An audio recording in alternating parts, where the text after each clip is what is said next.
সাইদা পারমিতা আপনাকে যুক্ত করেছে, আপনি বলেন। হ্যালো। হ্যাঁ, সাইদা পারমিতা, আপনার কথা শুনতে পাচ্ছি, বলেন আপনি। হ্যালো, শুভরাত্রি। খুব ভালো লাগলো আপনার সাথে সংযুক্ত হতে পেরে। এর আগে আমি আরো একদিন আপনার সাথে কথা বলেছিলাম, আজ থেকে সম্ভবত 1.5 বছর আগে।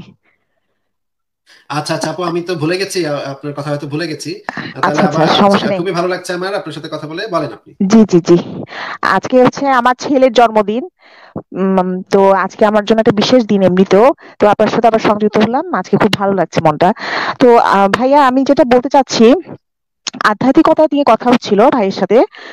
আধ্যাত্মিকতা আমার কাছে আসলে ধর্মটা, আধ্যাত্মিকতা দুটা একটার সাথে কানেক্টেড।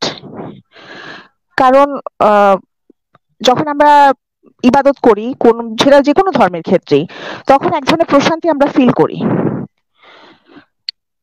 ভাই, আপনারা কি শুনতে পাচ্ছেন?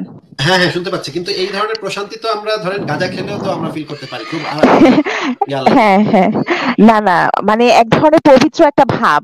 গাঁজা খেলে হয় কি, আমাদের স্নায়ুগুলো কি মানে হয়ে যায়, তখন আমরা অন্য ধরনের একটা ফিলিংস পাই।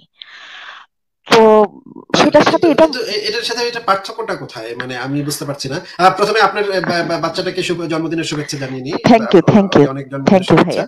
কিন্তু থ্যাংক ইউ আমি এই ভাইয়া। জিনিসটা হ্যাঁ, আমি এই জিনিসটা বুঝতে পারছি না যে মানে এই যে প্রশান্তি, প্রশান্তি জি পাওয়ার জি। তো অনেক পদ্ধতি আছে।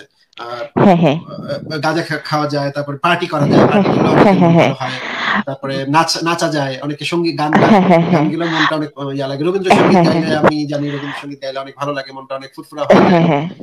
প্রত্যেকটা ভাইয়া। জিনিসেরই নিশ্চয়ই কিছু না কিছু হ্যাঁ ইয়া আছে, প্রত্যেকটা জিনিসেরই কিছু না কিছু ইয়া আছে, কিন্তু এই এটার সাথে আধ্যাত্মিকতার কি সম্পর্ক, বা আধ্যাত্মিকতা জিনিসটাই কি, জিনিসটা আমি বুঝতে পারছি না। হ্যাঁ হ্যাঁ, আধ্যাত্মিকতা আমার কাছে ফিল হয় কি, মানে আমরা তো সবসময় ভোগ বিলাসী মানুষ, কিন্তু এমনি জন্ম থেকে একটু ভোগ বিলাসী। আমরা ত্যাগ কিন্তু কম করতে চাই, যে কোনো কিছু মনে করেন, একটা মার্কেটে কোনো কিছু আমাদের ভালো লাগলো, এটা কেনা পর্যন্ত আমাদের শান্তি হয় না, মানে যখন কতক্ষণে এটা কিনতে পারবো, মানে একটু ভোগ বিলাসী আমাদের মনটা। কিন্তু আধ্যাত্মিকতাটা ত্যাগের সাথে সংশ্লিষ্ট। মানে মনে করেন আমি কাউকে দান করলাম, সেটার মধ্যে আমি যে ফিলিংসটা পাবো, সেটা মধ্যে যে ফিলিংসটা, সেটা বলতে পারেন কোন একটা ভালো কাজ করার পর যে ফিলিংসটা, শুধু যে আল্লাহর ইবাদত বা স্রষ্টার ইবাদত বা গডের ইবাদত সেটা না, এমনি যে কোনো ভালো কাজ করার পর যে একটা ফিলিংস হয়, আমার মনে হয় ওইটাই আধ্যাত্মিকতা। আর প্রকৃতি নির্বুদ্ধি নয়। প্রকৃতির অনেক, মানে আমার মনে হয় প্রকৃতি আমাদের সকলে আত্মার সাথে কানেক্টেড। মানে আমার মনে হয় অনেক ক্ষেত্রে আমি খুব করে একটা জিনিস চাচ্ছি, বা আমি যে কোনো একটা ফ্রেন্ড, মনে করেন আমি মনে মনে চিন্তা করতেছি যে আহারে আমার ফ্রেন্ডটা কোথায় আছে, আমি হয়তো তার সাথে কানেক্টেড না, হয়তো অনেকদিন খোঁজ খবর নাই, হঠাৎ দেখি যে সে একদিন আমাকে ফোন করে বসলো। মানুষ যখন খুব করে কিছু চায়, আমার মনে হয় স্রষ্টা সেটা দেয়। হ্যাঁ। আচ্ছা, তাহলে তাহলে আপনার এই জিনিসগুলো আমরা একটু পরীক্ষা নিরীক্ষা যদি করতে পারি, যে ধরেন আপনি আহ, খুব করে মনে মনে খুব যদি চান যে ধরেন বিল গেটস এর সব টাকা আপনার অ্যাকাউন্টে চলে আসুক, এটা কি আসার কোনো সম্ভাবনা আছে? না না, এটা তো সম্ভাবনাই নাই, এটা তো অযৌক্তিক একটা ব্যাপার, তাই না? না না না, প্রকৃতির কাছে তো মানে যে যার কাছে, যে স্রষ্টার কাছে যে আপনি যাচ্ছেন, সেই স্রষ্টার কাছে তো এগুলো কোনো ব্যাপারই না। আপনার কাছে কেন মনে হচ্ছে যে স্রষ্টা এটা করতে সক্ষম না, বা স্রষ্টার একটু ক্ষমতা নাই যে বিল গেটস এর টাকাটা ব্যাংকের একটা নাম্বারটা চেঞ্জ করে আপনার অ্যাকাউন্টে ট্রান্সফার করে দিলে এইটুক সামর্থ্য স্রষ্টার হবে না আপনার? আপনি কি সিরিয়াসলি মনে করেন যে আপনার স্রষ্টা একটু করতে অক্ষম?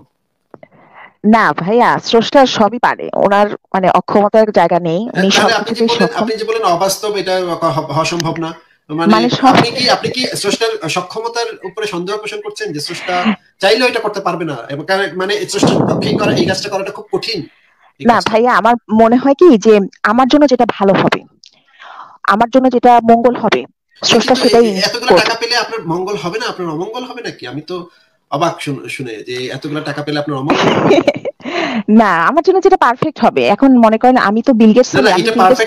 পারফেক্ট, পারফেক্ট এটা আপনি ভাবছেন যে এটা এটা না পেলেই আপনার জন্য পারফেক্ট, কিন্তু পেলে আপনার জন্য সেটা পারফেক্টের থেকে আর অনেক বেশি পারফেক্ট হতো, আমি না, নিশ্চিত। পেলে যে তো এতগুলো অবশ্যই টাকা ভালো পেলে, লাগবে, এতগুলো টাকা এতগুলো পেলে টাকা তো পেলে যে কেউ পাগল হয়ে যাবে এত খুশিতে, তাই না? কিন্তু কিন্তু আমার আপনার কাছে মনে হয় কেন মনে হচ্ছে যে মানে আপনার স্রষ্টা এটা করতে সক্ষম না? এটা এত দুর্বল ভাবছেন কেন আপনি আপনার স্রষ্টাকে? না না, ভাইয়া আমি মনে হচ্ছে এটা মিরাকেল হয়ে যাবে, মানে এটা তো তাহলে তাহলে মান। আপনার উচিত এখন থেকে এই জিনিসটা প্রতিদিন একটু একটু করে চাওয়া, এবং তারপরে আস্তে আস্তে একটু একটু বাড়ানো, চাওয়াটা একটু বাড়ানো। তো হ্যাঁ কতদিনের মধ্যে ভাইয়া, এটা হতে পারে, কতদিনের মধ্যে হতে পারে এই জিনিসটা এটা আপনার মনে হয়? কর্মের মাধ্যমে হয় ভাইয়া, সব মানে আমাদের তো সবকিছু কর্মের মাধ্যমে আমরা চাইবো, কিন্তু সে যদি আমরা যদি কষ্ট করে কাজ করি, আমল করি, ওমা চেষ্টা ওমা করি যে ওমা আমার। ওমা, তাহলে তো সেটা আপনি নিজে ইনকাম করবেন, তাহলে তো সেটা স্রষ্টা আপনাকে স্রষ্টাকে দিলেন না, তাহলে তো আপনি নিজে সেটা ইনকাম করলেন। না এটা কিভাবে হলো তাহলে? না, স্রষ্টা একটা ইয়ে থাকতে হবে, তো ব্লেসিংস থাকতে হবে। আমি চেষ্টা করে যাব, স্রষ্টাকে ব্লেসিংস থাকবে, সব মিলায় একটা ভালো রেজাল্ট। মানে স্রষ্টার ব্লেসিংসটা যে থাকলো নাকি থাকলো না, আছে নাকি নাই, মনে করেন আপনি একটা ক্ষেত আছে আপনার, সেই ক্ষেতে আপনি ফসল ফলাবেন। এখন আপনি মানে প্রতিদিন 10 ঘন্টা করে স্রষ্টার কাছে প্রার্থনা করলেন, হে স্রষ্টা তুমি এখানে ফসল ফলাও, ফসল ফলাও, ভালো ফসল ফলাও। তো দেখলেন যে 1 মাস পরে কোনো ফসল ফললো না। তাহলে আপনি বুঝতে পারলেন যে স্রষ্টা চাচ্ছে না, আপনি নিজেকে নিজে বুঝ দিলেন স্রষ্টা চাচ্ছে না যে ফসল ফলুক। কিন্তু আপনি 10 ঘন্টা প্রার্থনা না করে আপনি যদি 10 ঘন্টা এখানে কাজ করতেন, খেতে ইয়া করতেন, ক্ষেতটাকে ভালো করে ইয়া করতেন, চাষবাস করতেন, এখানে ধান ফলাতেন, 10 ঘন্টা করে কাজ করতেন, তাহলে 1 মাস পর বা 6 মাস পর আপনি নিশ্চিত ভাবে দেখতে পেতেন সেখানে ফসল ফলছে। মানে বেশিরভাগ সময় যেটা ঘটবে, ফসল অবশ্যই ফলবে, ফসল ফলার সম্ভাবনাটাই বেড়ে যাবে। তাহলে আমরা দেখতে পেলাম যে প্রার্থনা যদি করেন তাহলে প্রার্থনাতে কোনো কাজ হচ্ছে না, ফসল ফলতেছে না।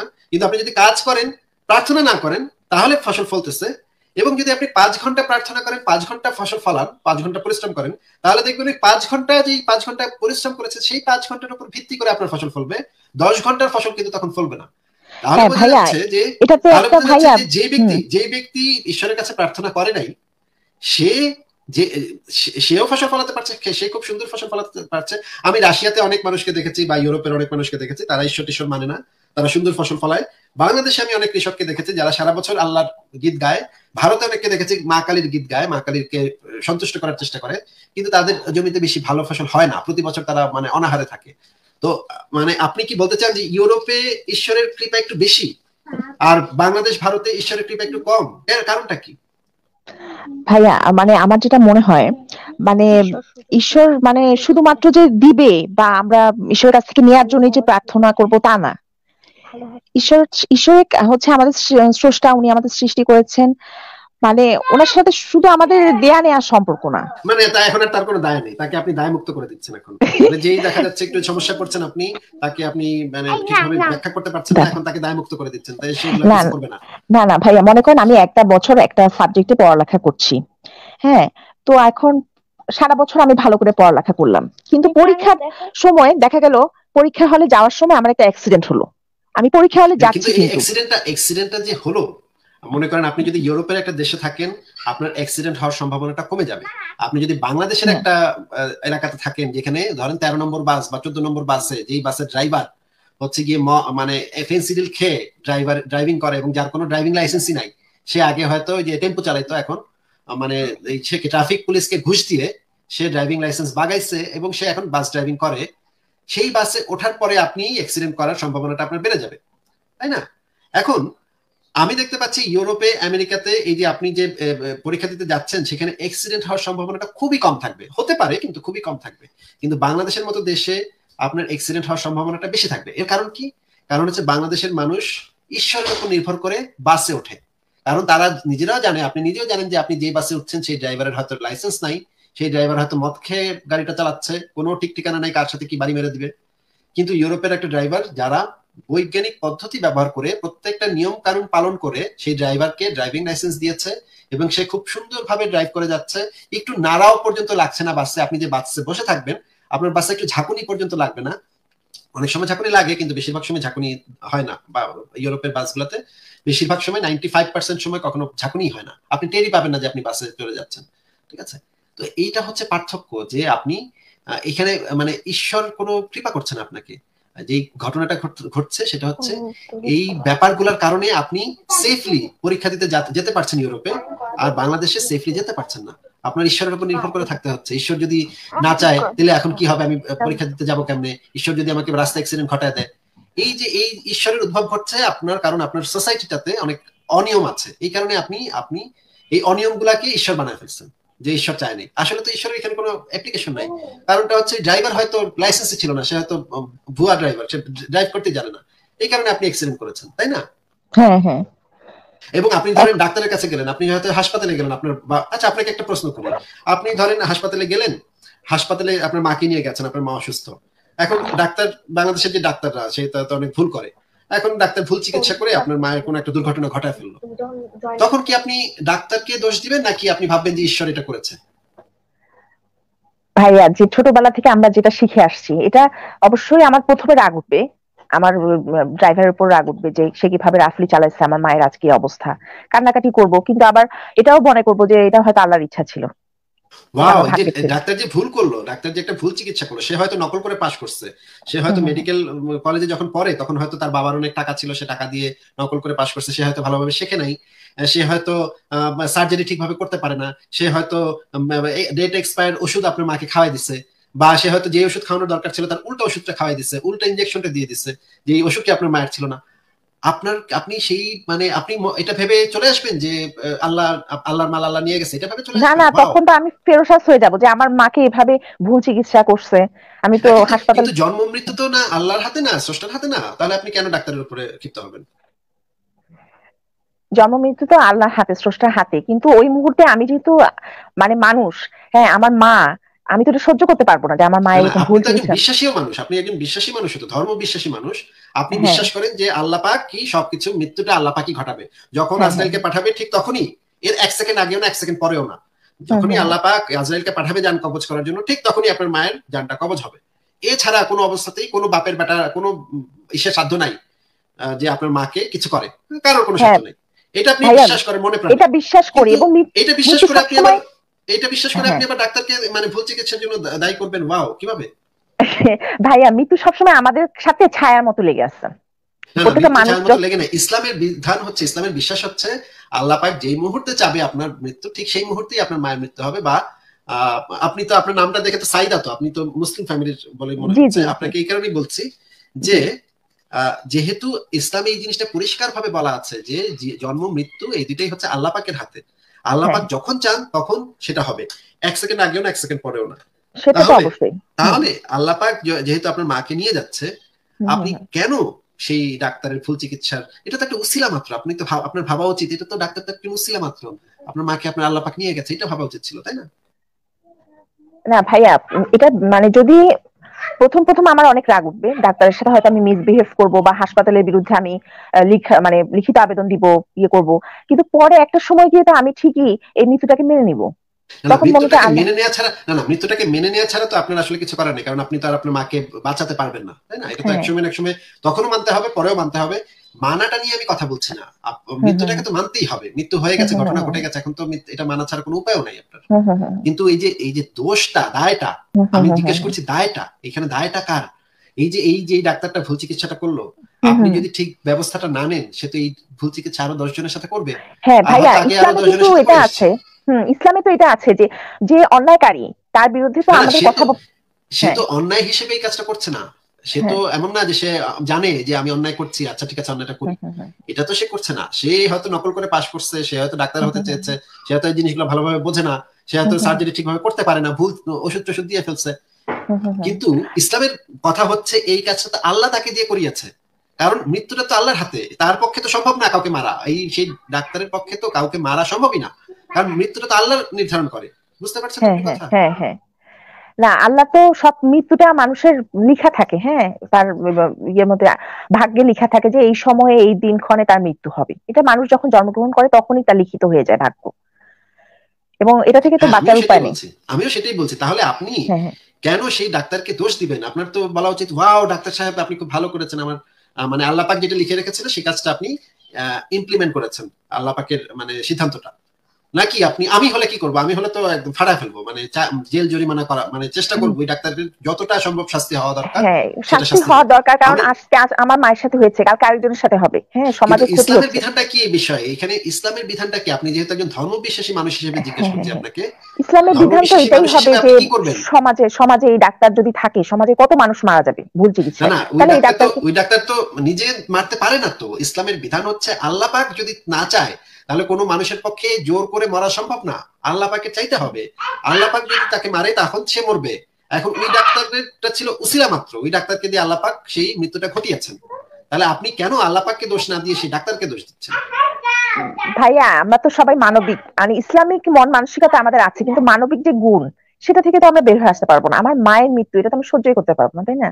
আমরা এটা রিয়াক্ট করবো, চিৎকার করব, ওই হাসপাতালের বিরুদ্ধে ইয়ে করব, জরিমানা করব, তো এটা তো মানে মানবিক দৃষ্টিকোণ থেকে করে ফেলবো, আবেগীয় দৃষ্টিকোণ থেকে। কিন্তু ইসলাম অনুসারে তো এটা আপনার করা উচিত না, তাই না? যেহেতু আপনি একজন স্রষ্টা বিশ্বাসী, ইসলাম বিশ্বাসী মানুষ, আপনার তো উচিত বলা যে ওয়াও ফ্যান্টাস্টিক। না, ফ্যান্টাস্টিক বলবে না, ইসলামীয় বলবে যে যেটা অন্যায় হচ্ছে সমাজের, আজকে এইজনের সাথে হলো আরেকজনের সাথে হবে, না ইসলাম না তো না, এটা মেনে নেয় না। ইসলামের বিশ্বাস হচ্ছে পৃথিবীটা হচ্ছে একটা জেলখানা, পৃথিবীটা হচ্ছে একটা সীমিত সময়ের জন্য জায়গা। এখন মানে কোনো ডাক্তার যদি মানে ধরেন আপনার পরিবারের কোনো সদস্যকে এই জেলখানা থেকে মুক্তি দিয়ে দেয় এবং অনন্তকাল জান্নাতে পাঠিয়ে দেয়, তাহলে তো এটা ভালো কাজ করেছে সে নাকি? হ্যাঁ ভাইয়া, আমরা যে অল্প সময়ের জন্য পৃথিবীতে আসি, আমরা যদি ভালো কাজ না করি তাহলে তো অনন্ত সময় আমরা জান্নাত পাবো না, আবার ওই জেলখানা জাহান্নামে কিন্তু আজীবন। এখন এখন আরেকটা প্রশ্ন চলে আসছে যে আপনি একজন নারী, হ্যাঁ, আপনি জান্নাতে গিয়ে কি করবেন? জান্নাতে গিয়ে আমাদের উম অনন্ত সুখ, আল্লাহর কি কি মানে অনন্ত কি কি কি কি সাক্ষাৎ। সুখ, কি কি সুখ আমি একটু জানতে সবচেয়ে চাই, বড় একটু সুখ বলেন তো তো। হচ্ছে আল্লাহর না না না না সাক্ষাৎ না পাওয়া, তাই না? না না না, আমি আপনাকে বলে দিচ্ছি, আপনার বাচ্চাটাকে একটু দূরে যেতে বলেন, আমি জি কয়েকটা কথা বলবো, জি। যে আপনার বাচ্চাটা যেন না শুনে, যদি ছোট হ্যাঁ হয়ে থাকে। আমি জি। কয়েকটা প্রশ্ন করি যে আপনার স্বামী জান্নাতে গেলে 72টা হুর পাবে, যে হুরগুলার মানে শরীরের বর্ণনা দেওয়া হয়েছে কোরআন এবং হাদিসে, সেই হুরগুলার শরীরের বর্ণনা দেওয়া হয়েছে যে কত সুন্দরী হবে, কত সুন্দরী। এই যে আমাদের আব্দুল আবু কি আব্দুর রাজ্জাক বিন ইউসুফ খুব সুন্দর করে ওয়াজে বলেছে, এত সুন্দরী, এত সুন্দরী, এত নরম, না, এত হুজুরা তো নরম। এভাবে বলে, হুজুরা তো বলে হ্যাঁ, এভাবে। তো তো তো হ্যাঁ তো এবং গেলমান পর্যন্ত দেওয়া হবে আপনার, মানে আপনার যে হাজবেন্ড তাকে গেলমান পর্যন্ত দেওয়া হবে। গেলমান কি? গেলমান হচ্ছে ছোট ছোট বাচ্চা বালক, যারা হ্যাঁ হ্যাঁ দেখতে খুব সুন্দর। হ্যাঁ, তারা মুক্তার মতো সুন্দর থাকবে, সেই ছোট ছোট বালকরা। এটাও আপনার হ্যাঁ হাজবেন্ডকে দেওয়া হবে। হ্যাঁ। 72টা হুরপরি দেওয়া হবে। আপনি কি করবেন ওইখানে গিয়ে? না, আমিও তো পাবো, তাই না? আমিও তো না না, অনন্ত সুখ পাবো। আপনি কোনো জন আব্রাহাম পাবেন না, আপনি কোনো ঋত্বিক রোশন পাবেন না। সরি, আপনার জন্য এইগুলো নাই, আপনার জন্য আপনার না, সেই ওগুলি ওগুলি পুরান লিখে নাই, পুরান ওভাবে পুরান লিখে জামাই নাই। পাবেন আপনি। না, কোথাও কোথাও লেখা নেই, কোথাও বলাও নেই। তাহলে লেখা নেই বলা নেই, আপনি কিভাবে বুঝলেন যে আপনি পাবেন? বরঞ্চ এটা বলা আছে যে আপনি আপনার যে আগের হাজবেন্ড, যে হাজবেন্ড যদি আপনার, তিনি যদি জান্নাতি হন, আপনাকে তার সাথেই বিয়ে দেওয়া হবে, মানে পুরান জিনিসটাই পাবেন আপনি। না, আমাদের জন্য হচ্ছে ওদের জন্য যেমন মেয়ে হুর, আমাদের জন্য পুরুষ হুর, ওভাবে। কোথাও এরকম কোনো, এটা একদম বাজে কথা। কে বলেছে আপনাকে? কোথায় এটা পেয়েছেন যে হুর? হুর হচ্ছে স্ত্রীবাচক শব্দ। হ্যাঁ হ্যাঁ। হুর কখনো পুরুষ হয় না। হুর হচ্ছে একটা স্ত্রীবাচক শব্দ। কে বলেছে না আপনাকে পুরুষ হুর না, হবে? এখন কোরআনে তো সবকিছু তো ওইভাবে থাকে না, না, তাই না? অনেক কিছু কোরআনে বুঝে নিতে কোরআনে হবে। হাদিসে হাদিসে কোরআনে তাফসিরে সিরাতে পৃথিবীর কোন ইসলামিক কোন বইতে এই কথা কোথাও বলা নাই যে মেয়েদের জন্য ছেলে হুর থাকবে। কারণ হুর জিনিসটাই হচ্ছে একটা স্ত্রীবাচক শব্দ। হুর জিনিসটাই স্ত্রীবাচক শব্দ। হুর শব্দটাই উম, স্ত্রীবাচক শব্দ। হ্যাঁ হুরে ভাইয়া, কোনো ওই যে পুরুষ লিঙ্গ আমরা হয় না। যখন, হ্যাঁ আমরা যখন আইইউসি হোস্টেলে মানে ইউনিভার্সিটিতে ছিলাম, ইন্টারন্যাশনাল ইসলামিক ইউনিভার্সিটিতে সম্পূর্ণই ইসলামিক ইয়েতে পড়ায় আর কি। মানে আমি ইংলিশে অনার্স মাস্টার্স করছি, কিন্তু আমাদের সাবজেক্টই মানে দুটা ছিল, মানে ইসলামিক স্টাডিজ এর দুটা সাবজেক্ট আর কি, কোরআনিক সায়েন্স। তো আমি তো অত ডেপতে যাইনি কোরআনিক সায়েন্সে, আমাদের ছোট ছোট অল্প সাবজেক্টে কিছু কিছু পড়া ছিল, বেশি ছিল না। তো ওখানে যে মেয়েরা ছিল কোরআনিক সায়েন্সের সাবজেক্টের মেয়েরা, তো ওদের সাথে আমরা বিভিন্ন সময় আলোচনা করতাম যে এরকম মানে ছেলেরা তো পাবে 70টা মেয়ে হুর, এত সুখ পাচ্ছে ছেলেরা, মেয়েরা কি পাবে? ওদেরকে আমরা প্রশ্ন করতাম, কিন্তু আমাদের মনেও যে একদম প্রশ্নটা আসতো না তা না, আমিও করছি প্রশ্নটা। তো কোরআন সায়েন্সের মেয়েরা সবসময় বলতো যে এটা মানে ওরা যেমন পাবে আমরাও পাবো, এটা কোরআনে ওইভাবে আসেনি, কিন্তু এটা নো, তর্জমা করে তাফসির নো, করে কোনো ইসলামিক তাফসিরে এই জিনিস নাই, কোনো বক্তারা। তাফসিরে এই জিনিস নাই। পৃথিবীর কোনো তাফসিরে এই জিনিস নাই যে মেয়েদের জন্য জন আব্রাহামের মতো হ্যান্ডসাম বা ঋত্বিক রোশন বা ধরেন মানে লিওনার্দো ডিক্যাপ্রিও, কিচ্ছু নাই।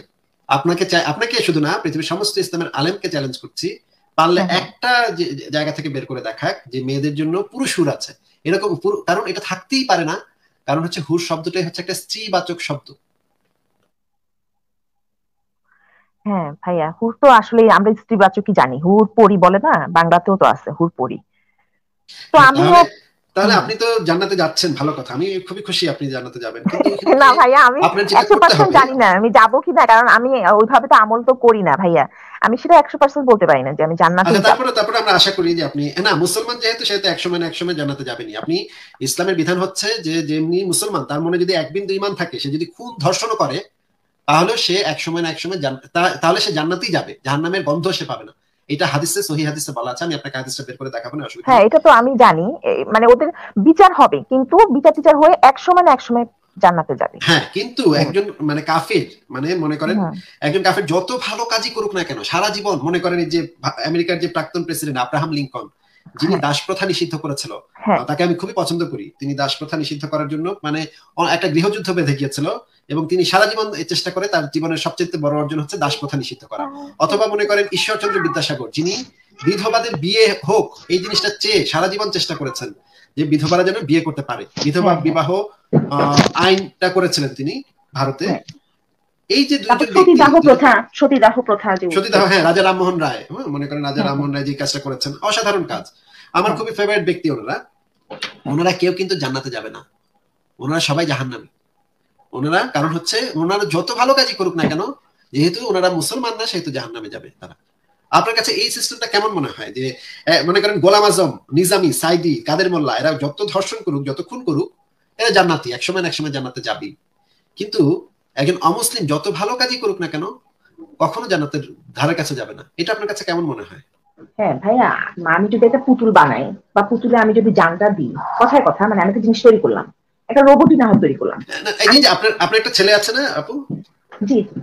মনে করেন আপনার ছেলেটা ছোটবেলা হারায় গেছে বাসা থেকে, এখন আরেকটা বাসায় এসে বড় হয়েছে, সেই বাসায় যে মহিলা তাকে মা বলে ডাকে, হ্যাঁ, এখন আপনি তার কাছে গিয়ে বললেন যে বাবা আমি তো তোমার আসল মা, আসো আমার বুকে আসো। সে আসলো না, সে বললো যে না আমি তো তাকে মা বলে ডাক ছোটবেলা থেকে দেখে আসতেছি। এবং আপনি কোনো প্রমাণও তাকে দেখালেন না যে আপনি যে তার আসল মা, সেটা কোনো প্রমাণ দেখালেন না, শুধু বিশ্বাস করতে বললেন, ঠিক আছে? তখন সে বললো যে না তোমার কথা আমি বিশ্বাস করি না, আমার মা যাকে ছোটবেলা থেকে মা জেনে এসেছি তাকে আমি মা বলে ডাকবো। আমাকে ছোটবেলা থেকে আমার পরিবারে আমি মাকে দেখেছি, বড় হয়েছে এভাবে, আমি তোমাকে কেন মা বলে ডাকবো?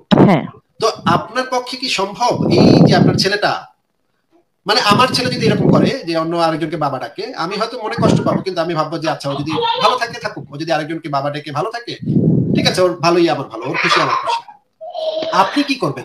তাকে কি আপনি বাসায় নিয়ে এসে ফিল করবেন, মানে আগুনে পোড়াবেন, মানে সাপ দিয়ে খাওয়াবেন, কুমির দিয়ে খাওয়াবেন, কি কি ভাবে শাস্তি দেবেন তাকে বলেন তো? তার মাংস কাটবেন, তার জিহ্বাটা টেনে ছিঁড়ে ফেলবেন, কিভাবে তাকে শাস্তি দিবেন বলেন? না, আমার আল্লাহ হচ্ছেন রাব্বুল আলামিন, হ্যাঁ, উনি আমি আল্লাহর কথা এখনো বলিনি আপু, আমি আল্লাহর কথা এখনো বলিনি, আমি আপনাকে জিজ্ঞেস করেছি, আপনি একজন মা, আপনি আপনার বাচ্চাকে অনেক ভালোবাসেন অবশ্যই, আমি জিজ্ঞেস করেছি আপনি কি করবেন? আপনাকে জাস্ট মা বলে ডাকছে না, আরেকজনকে মা বলে ডাকছে, এই কারণে আপনি কি করবেন? না, আমি তো এই ডাকছে না এটাতে আমার কষ্ট পাবো, কাঁদবো, জিনিসটা আমাকে কষ্ট দিবে, কিন্তু তার মানে এই না যে ওকে আমি মারবো বা অত্যাচার করবো যে এই তুই আমাকে মা কেন ডাকিস না, ডাকতে হবে, এগুলো আমি করবো না। কেন করবেন না? কেন করবো না? সে ভালো থাক, তার কোনো যাতে ক্ষতি না হয়, সে কষ্ট পাক সেটা চাই না, সে ওভাবেই যদি ভালো থাকে থাকুক। কারণ আপনার মনে অনেক ভালোবাসা আছে তার জন্য, তাকে আপনি জন্ম দিয়েছেন, তার জন্য আপনার মনে অনেক ভালোবাসা। হ্যাঁ। আচ্ছা, আপনার থেকে তো অনেক ভালোবাসা বেশি থাকার কথা আল্লাহ পাকের, কারণ তিনি তো পরম করুণাময়, তাই না? হ্যাঁ। আচ্ছা, মনে করেন যে ঈশ্বরচন্দ্র বিদ্যাসাগর একটা হিন্দু পরিবারে জন্মগ্রহণ করেছে, ছোটবেলা থেকে হিন্দু পরিবার দেখেছে, আশপাশে সবার কাছ থেকে হিন্দুর কথা শুনেছে, ছোটবেলা বইতে পড়েছে হিন্দুর কথা। তার কাছে মুসলমান এসেছিল হয়তো কয়েকবার যে আসো ইসলাম ধর্ম কবুল করো, সে এত পাত্তা দেয়নি সেই জিনিসটাকে, নিশ্চয়ই পাত্তা দেয়নি, কারণ তার কাছে মনে হয়েছে সে জন্ম থেকে ছোটবেলা থেকে যেই পরিবারে বড় হয়েছে সেটাই, আমরা তো সাধারণত সেটাই সবসময় করি, যে আমরা ছোটবেলা থেকে যেই পরিবেশে বড় হই, এই ধর্মীয় পরিবেশে বড় হই, সেটাকেই আমরা সত্য বলে মনে করি। ছোটবেলা আমাদেরকে বাবা মা এইভাবেই শিখায়, তাই না?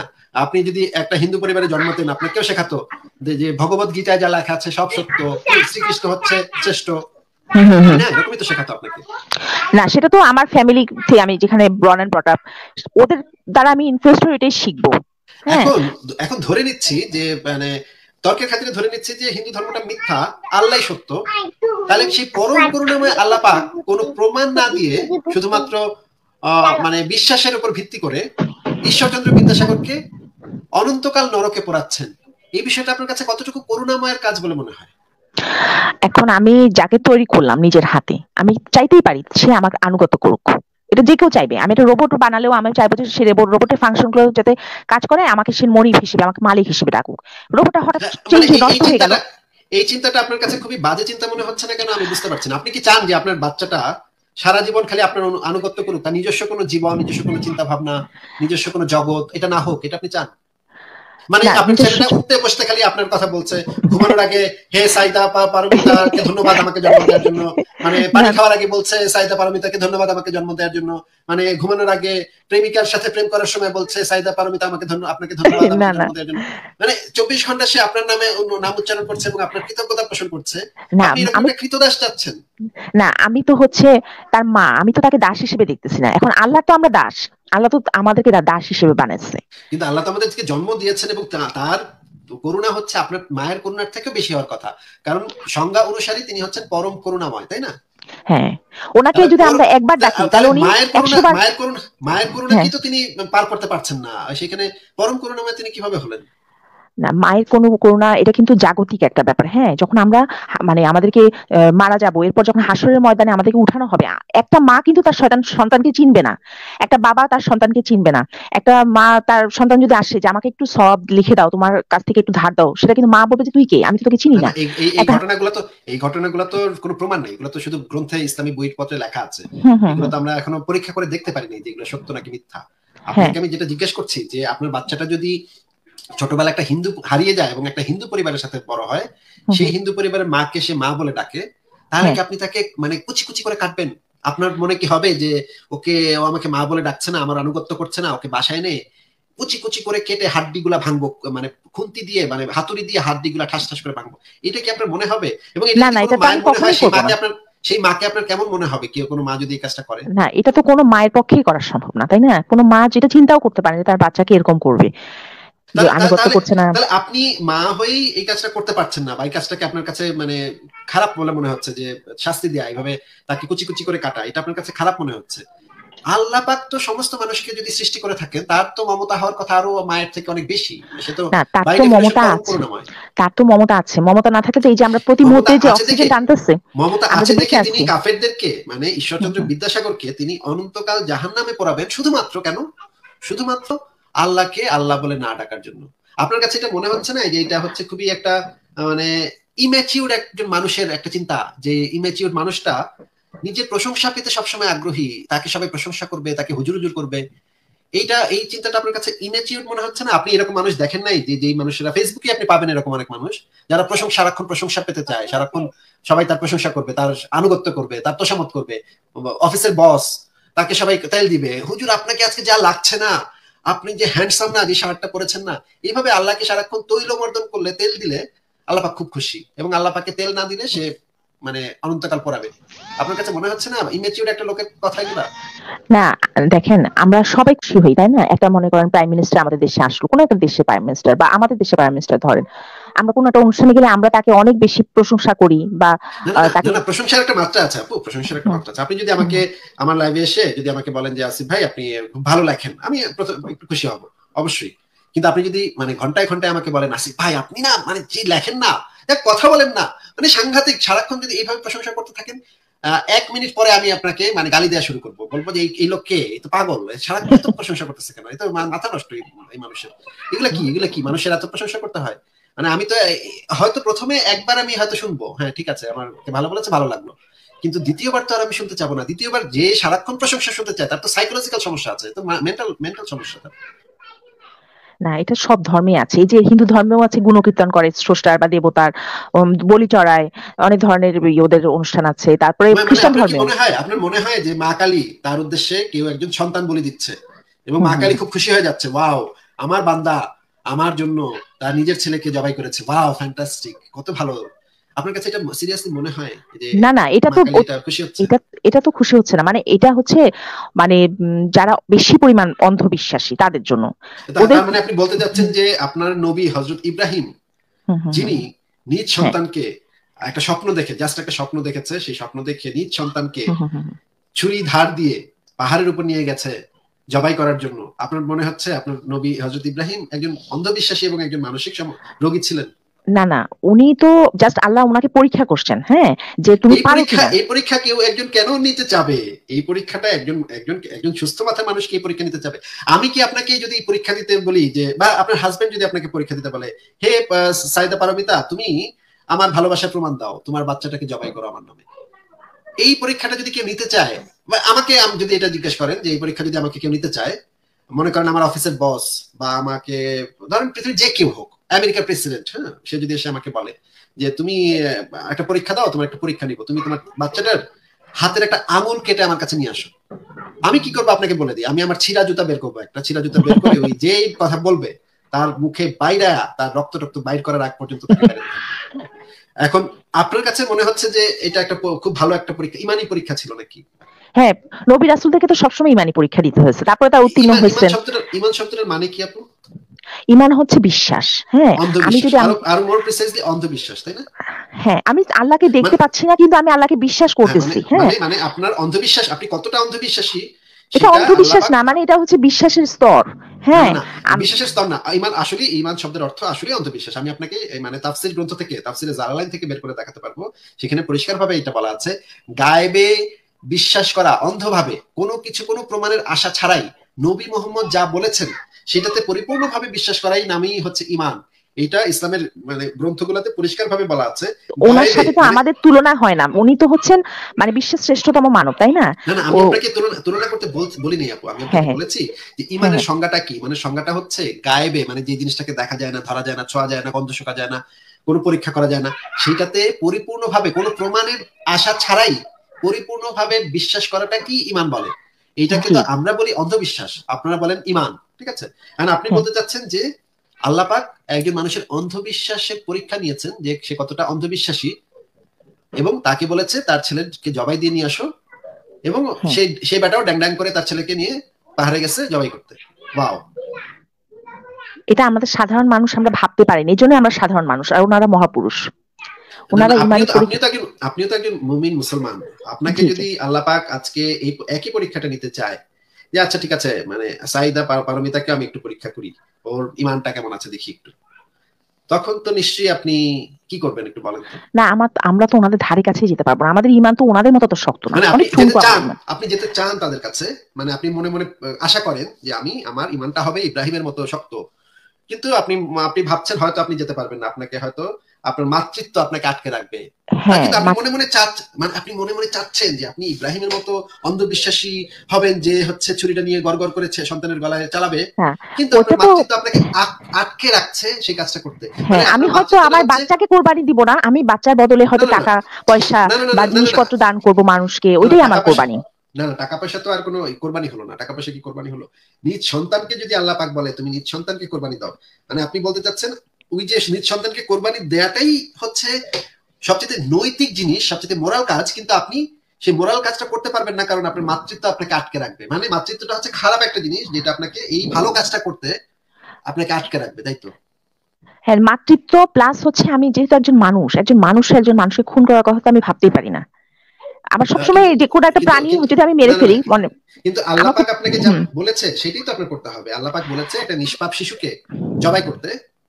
হ্যাঁ আপনার কি আর নিজস্ব কোনো চিন্তা ভাবনা এখানে ঢুকানোর কোনো আছে, স্কোপ আছে? কারণ না ইসলামের বিধান হচ্ছে আল্লাহ যেটাকে ভালো বলবে সেটাই ভালো, আল্লাহ যেটাকে খারাপ বলবে সেটাই খারাপ।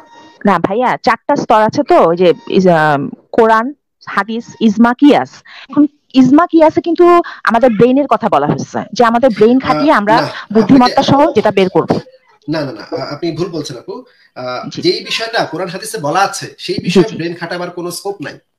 যেই বিষয়টা কোরআন হাদিসে বলা নাই সেইটা নিয়ে ইজমা কিয়াস করা যাবে শুধুমাত্র।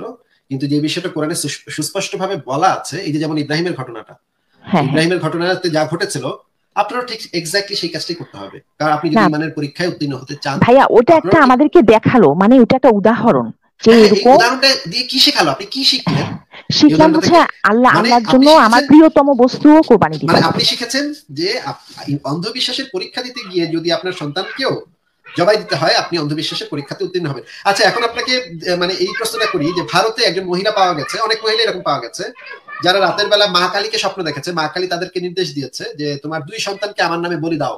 সকালবেলা ওই মায়েরা উঠে সুন্দরভাবে বলি দিয়ে ফেলেছে তার 2 সন্তানকে। আমেরিকাতে এরকম একজন মহিলা পাওয়া গিয়েছিল, যে রাতের বেলা ঈশ্বর তাকে স্বপ্ন দেখিয়েছেন, সকালবেলা 2 বাচ্চাকে পানিতে ডুবিয়ে, বাথটাবের পানিতে ডুবিয়ে হত্যা করেছে।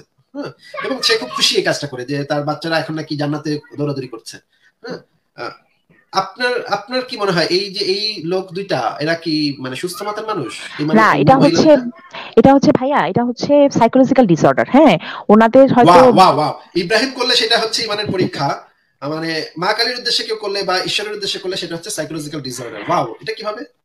এটা হচ্ছে ভাইয়া, এটা হচ্ছে সেই সময়ের ঘটনা। হ্যাঁ, ইব্রাহিম আলাইহিস সালামের ঘটনা কিন্তু আজকের না না, না, এটা এই অনেক সেই অনেক সময়ের দিন আগে। ঘটনাটা তো হ্যাঁ উদাহরণ হিসেবে আছে আপনার কাছে, হ্যাঁ হ্যাঁ উদাহরণ হিসেবে আছে, হ্যাঁ হ্যাঁ। যে এই ঘটনাটা যদি এরকম যদি সিমিলার ঘটনা কখনো ঘটে, আপনার ইমানের পরীক্ষাতে উত্তীর্ণ হতে হবে, না, এটা হচ্ছে তাই না? কোরবানির বিষয়টা আর হজের বিষয়টা এস্টাবলিশ করার জন্য, মানুষের মধ্যে ইয়ে করার জন্য ইব্রাহিম এটার আলাইহিস সাথে সালামের হজের কোনো মাধ্যমে। সম্পর্ক নেই, এটার সাথে হজের কোনো সম্পর্ক হ্যাঁ, নেই। এই যে মানে এই জবাই দেওয়ার সাথে হজের কোনো সম্পর্ক নাই, এটা আলাদা ঘটনা, দুইটা আলাদা, হজের ঘটনা আলাদা, এটার ঘটনা আলাদা। হ্যাঁ হ্যাঁ আপনাকে আমি মানে জিজ্ঞাসা করেছি, আপনাকে আমি জিজ্ঞেস হুম, করেছি যে ইব্রাহিমের ঘটনাটা ইমানের পরীক্ষা, আর ওই যে মা হুম। কালীর উদ্দেশ্যে যে নিজেকে নিজের সন্তানকে বলে দিল সেইটা হচ্ছে সাইকোলজিক্যাল ডিসঅর্ডার। এটা কিভাবে বুঝলেন আপনি? এটা ইমানের পরীক্ষা আর এটা সাইকোলজিক্যাল ডিসঅর্ডার, এটা তা কিভাবে বুঝলেন? স্বপ্নে স্বপ্নে যদি আমি দেখি, এটা কিভাবে সম্ভব, তাই না? ওনারা নবী ছিল, ওনারা যে স্বপ্ন দেখবেন সেটা কারেক্ট, ওটার মধ্যে কোনো মিথ্যা নাই। হ্যাঁ, মানে মানে ওনারা এখন যদি ওই মহিলা যদি নিজেকে নবী দাবি করে, আমি হচ্ছে নবী, তাহলে সে কাজটা কারেক্ট হয়ে যাবে। না সে যদি মহিলা তো নিজেকে মা কালীর নবী দাবি করে, সেই মহিলা, হ্যাঁ যে হ্যাঁ মহিলা খুন করেছে, সে যদি নিজেকে মা কালীর নবী বা মা কালীর ভক্ত বা মা হ্যাঁ কালীর কিছু একটা দাবি করে, হ্যাঁ হ্যাঁ মনে করেন মা কালীর অনুসারী বা মা হ্যাঁ কালীর পরম ভক্ত দাবি করে, হ্যাঁ হ্যাঁ হ্যাঁ নামটা যদি সে পরম ভক্ত দেয়, হ্যাঁ হ্যাঁ আপনি তাহলে হিন্দুরা যদি বলে যে পরম ভক্ত এটা করলে ঠিক আছে, আমরা করলে ঠিক নেই, পরম ভক্ত এটা করলে ঠিক আছে, মানে আপনি শুধু একটা নবী শব্দটা এটার সাথে জুড়ে দিয়ে কাজটাকে জায়েজ করে নিচ্ছেন, কিন্তু নবী শব্দটা জুড়ে দিলে কাজটা জায়েজ হয়ে গেল কিভাবে? আপু বুঝলাম না। হ্যাঁ ভাইয়া, একবার একটা তো ইম্পর্টেন্ট কথা যে মেয়েরা কখনো নবী হতে পারে না, ঠিক আছে? মেয়েরা ওয়াও, এটা তো আরেকটা আরেকটা প্রসঙ্গ তুলে ফেলেন আপনি। মানে মেয়েরা হচ্ছে এতই নিকৃষ্ট যে মেয়েরা কখনো নবী হতে পারে, নবী না হওয়ার মেয়েরা যোগ্যতাই মেয়েদের নাই। মেয়েরা হচ্ছে মানে নবী হতে পারে না অনেকগুলো কারণে। নবীদেরকে যে ক্রাইটেরিয়া গুলো লাগে সেগুলো একটা মেয়ে পারবে না, মেয়েদেরকে ভাবে মানে সৃষ্টি মানে করা আপনি হয়। আপনি আপনি বলতে চাচ্ছেন মেয়েরা হচ্ছে পুরুষের থেকে, নারীরা যোগ্যতা, জ্ঞানে, বিজ্ঞানে, বুদ্ধিতে সব দিক থেকে কম, এই কারণে আল্লাহ পাক মেয়েদেরকে কখনো নবী বানায় নাই, এটা? না মেয়েরা অন্য একটা সাইডে ভালো, মেয়েদেরকে না না যেমন না একটা না, হুম, নবী হওয়ার হ্যাঁ, যোগ্যতা মেয়েদের নাই, তাই তো নাকি? না মেয়েরা মানে তপস্বী হতে পারবে, যেমন তপস্বী রাবেয়া, হ্যাঁ উনি অনেক বড় এটা তো ইয়ে নিচের ছিলেন, ক্যাটাগরি, সাধিকা এটা তো ছিলেন। নিচের ক্যাটাগরি, হ্যাঁ, এটা তো নিচের ক্যাটাগরি। নবী তো আর হতে, নবী না পয়গম্বর নবী আর নবী রাসূল তো হতে পয়গম্বর, পারবে না। হ্যাঁ নবী পয়গম্বর হতে পারবে না, হ্যাঁ মেয়েরা হতে পারবে না। কিন্তু ওনারা কেন কেন মানে যে মেয়েদের কি আপনার কি মনে হয় মেয়েদের বুদ্ধি শুদ্ধি কম থাকে, বা না জ্ঞান বুদ্ধি মেয়েদের বুদ্ধিশুদ্ধি যোগ্যতা না, মেয়েরা কোনটা? অন্য ক্রাইটেরিয়ায় মেয়েদেরকে সৃষ্টি কিন্তু করা আপনার হয়েছে, নবী মানে বলেছে, তুলনাটা আসবে না। আপনার নবী বলেছে মেয়েদের বুদ্ধি শুদ্ধি কম থাকে। আপনার নবীর হাদিসে এই জিনিসটা বলা আছে, মেয়েরা জ্ঞানে, বিজ্ঞানে, শিক্ষায়, দীক্ষায়, ধর্মে পুরুষের থেকে নিচু, পুরুষের অর্ধেক। আপনি হাদিসগুলো দেখবেন। হ্যাঁ এটা তো আমি দেখেছি, মেয়েরা আসলেই কিন্তু মেয়েরা অনেক কিছু ক্ষেত্রে কিন্তু পুরুষের সমকক্ষ হতে পারবে না, আবার পুরুষরা অনেক ক্ষেত্রে মেয়েদের সমকক্ষ হতে পারে, দুটো আলাদা বিষয়, দুটা মানে না ক্রাইটেরিয়া না, গুলো আমি আলাদা। আপনাকে আমি আপনাকে আলাদা হ্যাঁ যে সেটা জিজ্ঞেস করি নাই তো। হ্যাঁ আলাদাতে এটা আমিও তো জানি, আপনি হয়তো হ্যাঁ হ্যাঁ আপনার হয়তো চুল লম্বা, আমার হয়তো চুল ছোট, বা আপনি হয়তো আপনার এক ধরনের বৈশিষ্ট্য আছে, আমার সাথেও একটা ছেলের সাথে অনেক পার্থক্য আছে। হ্যাঁ হ্যাঁ নবী না হতে পারলেও আলাদা নবীরা নাকি কিন্তু জন্মগ্রহণ করেছে কিন্তু আলাদা, সেই মায়ের পেট থেকে, বা নবীদের সহধর্মিণীরা হচ্ছেন উম্মুল কিন্তু মুমিনিন। কিন্তু ওই যে হ্যাঁ সে তো বাবার ইচ্ছা থেকেও জন্মগ্রহণ করেছে, এটা আপনি হ্যাঁ কেন টানলেন? মায়ের থেকেও হ্যাঁ জন্মগ্রহণ করেছে, বাবার থেকেও তো জন্মগ্রহণ করেছে, ওই যে তাহলে এখানে মায়ের অধিকারটা, মায়ের সম্মানটা বেশি বাবার না না, চেয়ে। মায়ের সম্মান বেশি মানে তো এটা না যে নবীর সম্মানের থেকে মেয়েদের সম্মান বেশি, এটা তো না। তাহলে তো মেয়েদেরকেই তো সে নবী হিসেবে প্রমোট করতো। নবী হওয়ার যোগ্যতা একটা মেয়ের থাকে না, এই জিনিসটা কেন? আল্লাহ পাক কি এটা মনে করেছেন যে একটা মেয়ের যোগ্যতা কম থাকে একটা ছেলের থেকে? এবং আপনিও কি এটা মনে করেন যে না না একটা একটা মেয়ে, মেয়ের যোগ্যতা কম থাকে না, মানে নবী হওয়ার জন্য তাদেরকে বিভিন্ন জায়গায় যেতে হবে, বিভিন্ন মানুষের সাথে করতে হবে, তখন তো পর্দা রক্ষা করে কি বিভিন্ন জায়গায় আমি যেতে পারবো, অনেক মানুষের সাথে মেলামেশা এগুলো করতে পারবো? ইসলামে তো মেয়েদেরকে আব্রুর মধ্যে, মানে পর্দার মধ্যে থাকতে হয়। নবী কি পর্দা রক্ষা করে বিভিন্ন জায়গায় যেত? নবী তো বিভিন্ন মহিলার সাথে মেলামেশা করতো, নবী কি না পর্দা রক্ষা করতো? নবী তো পুরুষ মানুষ, হ্যাঁ ওনার পর্দাটা না হচ্ছে না, অন্যরকম পর্দা, হ্যাঁ ওনার হচ্ছে তাহলে চোখের। ওই মেয়েটা যদি নবী হতো তাহলে তার পর্দাও তো অন্যরকম পর্দা হয়ে যেত, না মেয়েদের তাই না? মেয়েরা হচ্ছে মনে করেন আপনাকে নবুয়ত্ব দেয়া হলো, তখন হ্যাঁ আপনার পর্দা তো হতো অন্যরকম পর্দা।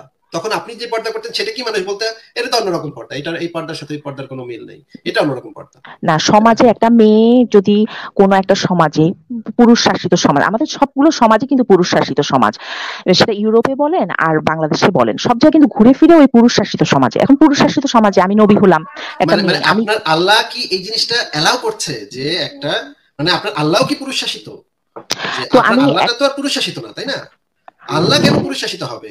আল্লাহর সাইকোলজি কেন পুরুষ শাসিত তো হবে? আমি সেই পুরুষ শাসিত আপনার সমাজে কি আমি সমাজটাতে, একটা মেয়ে।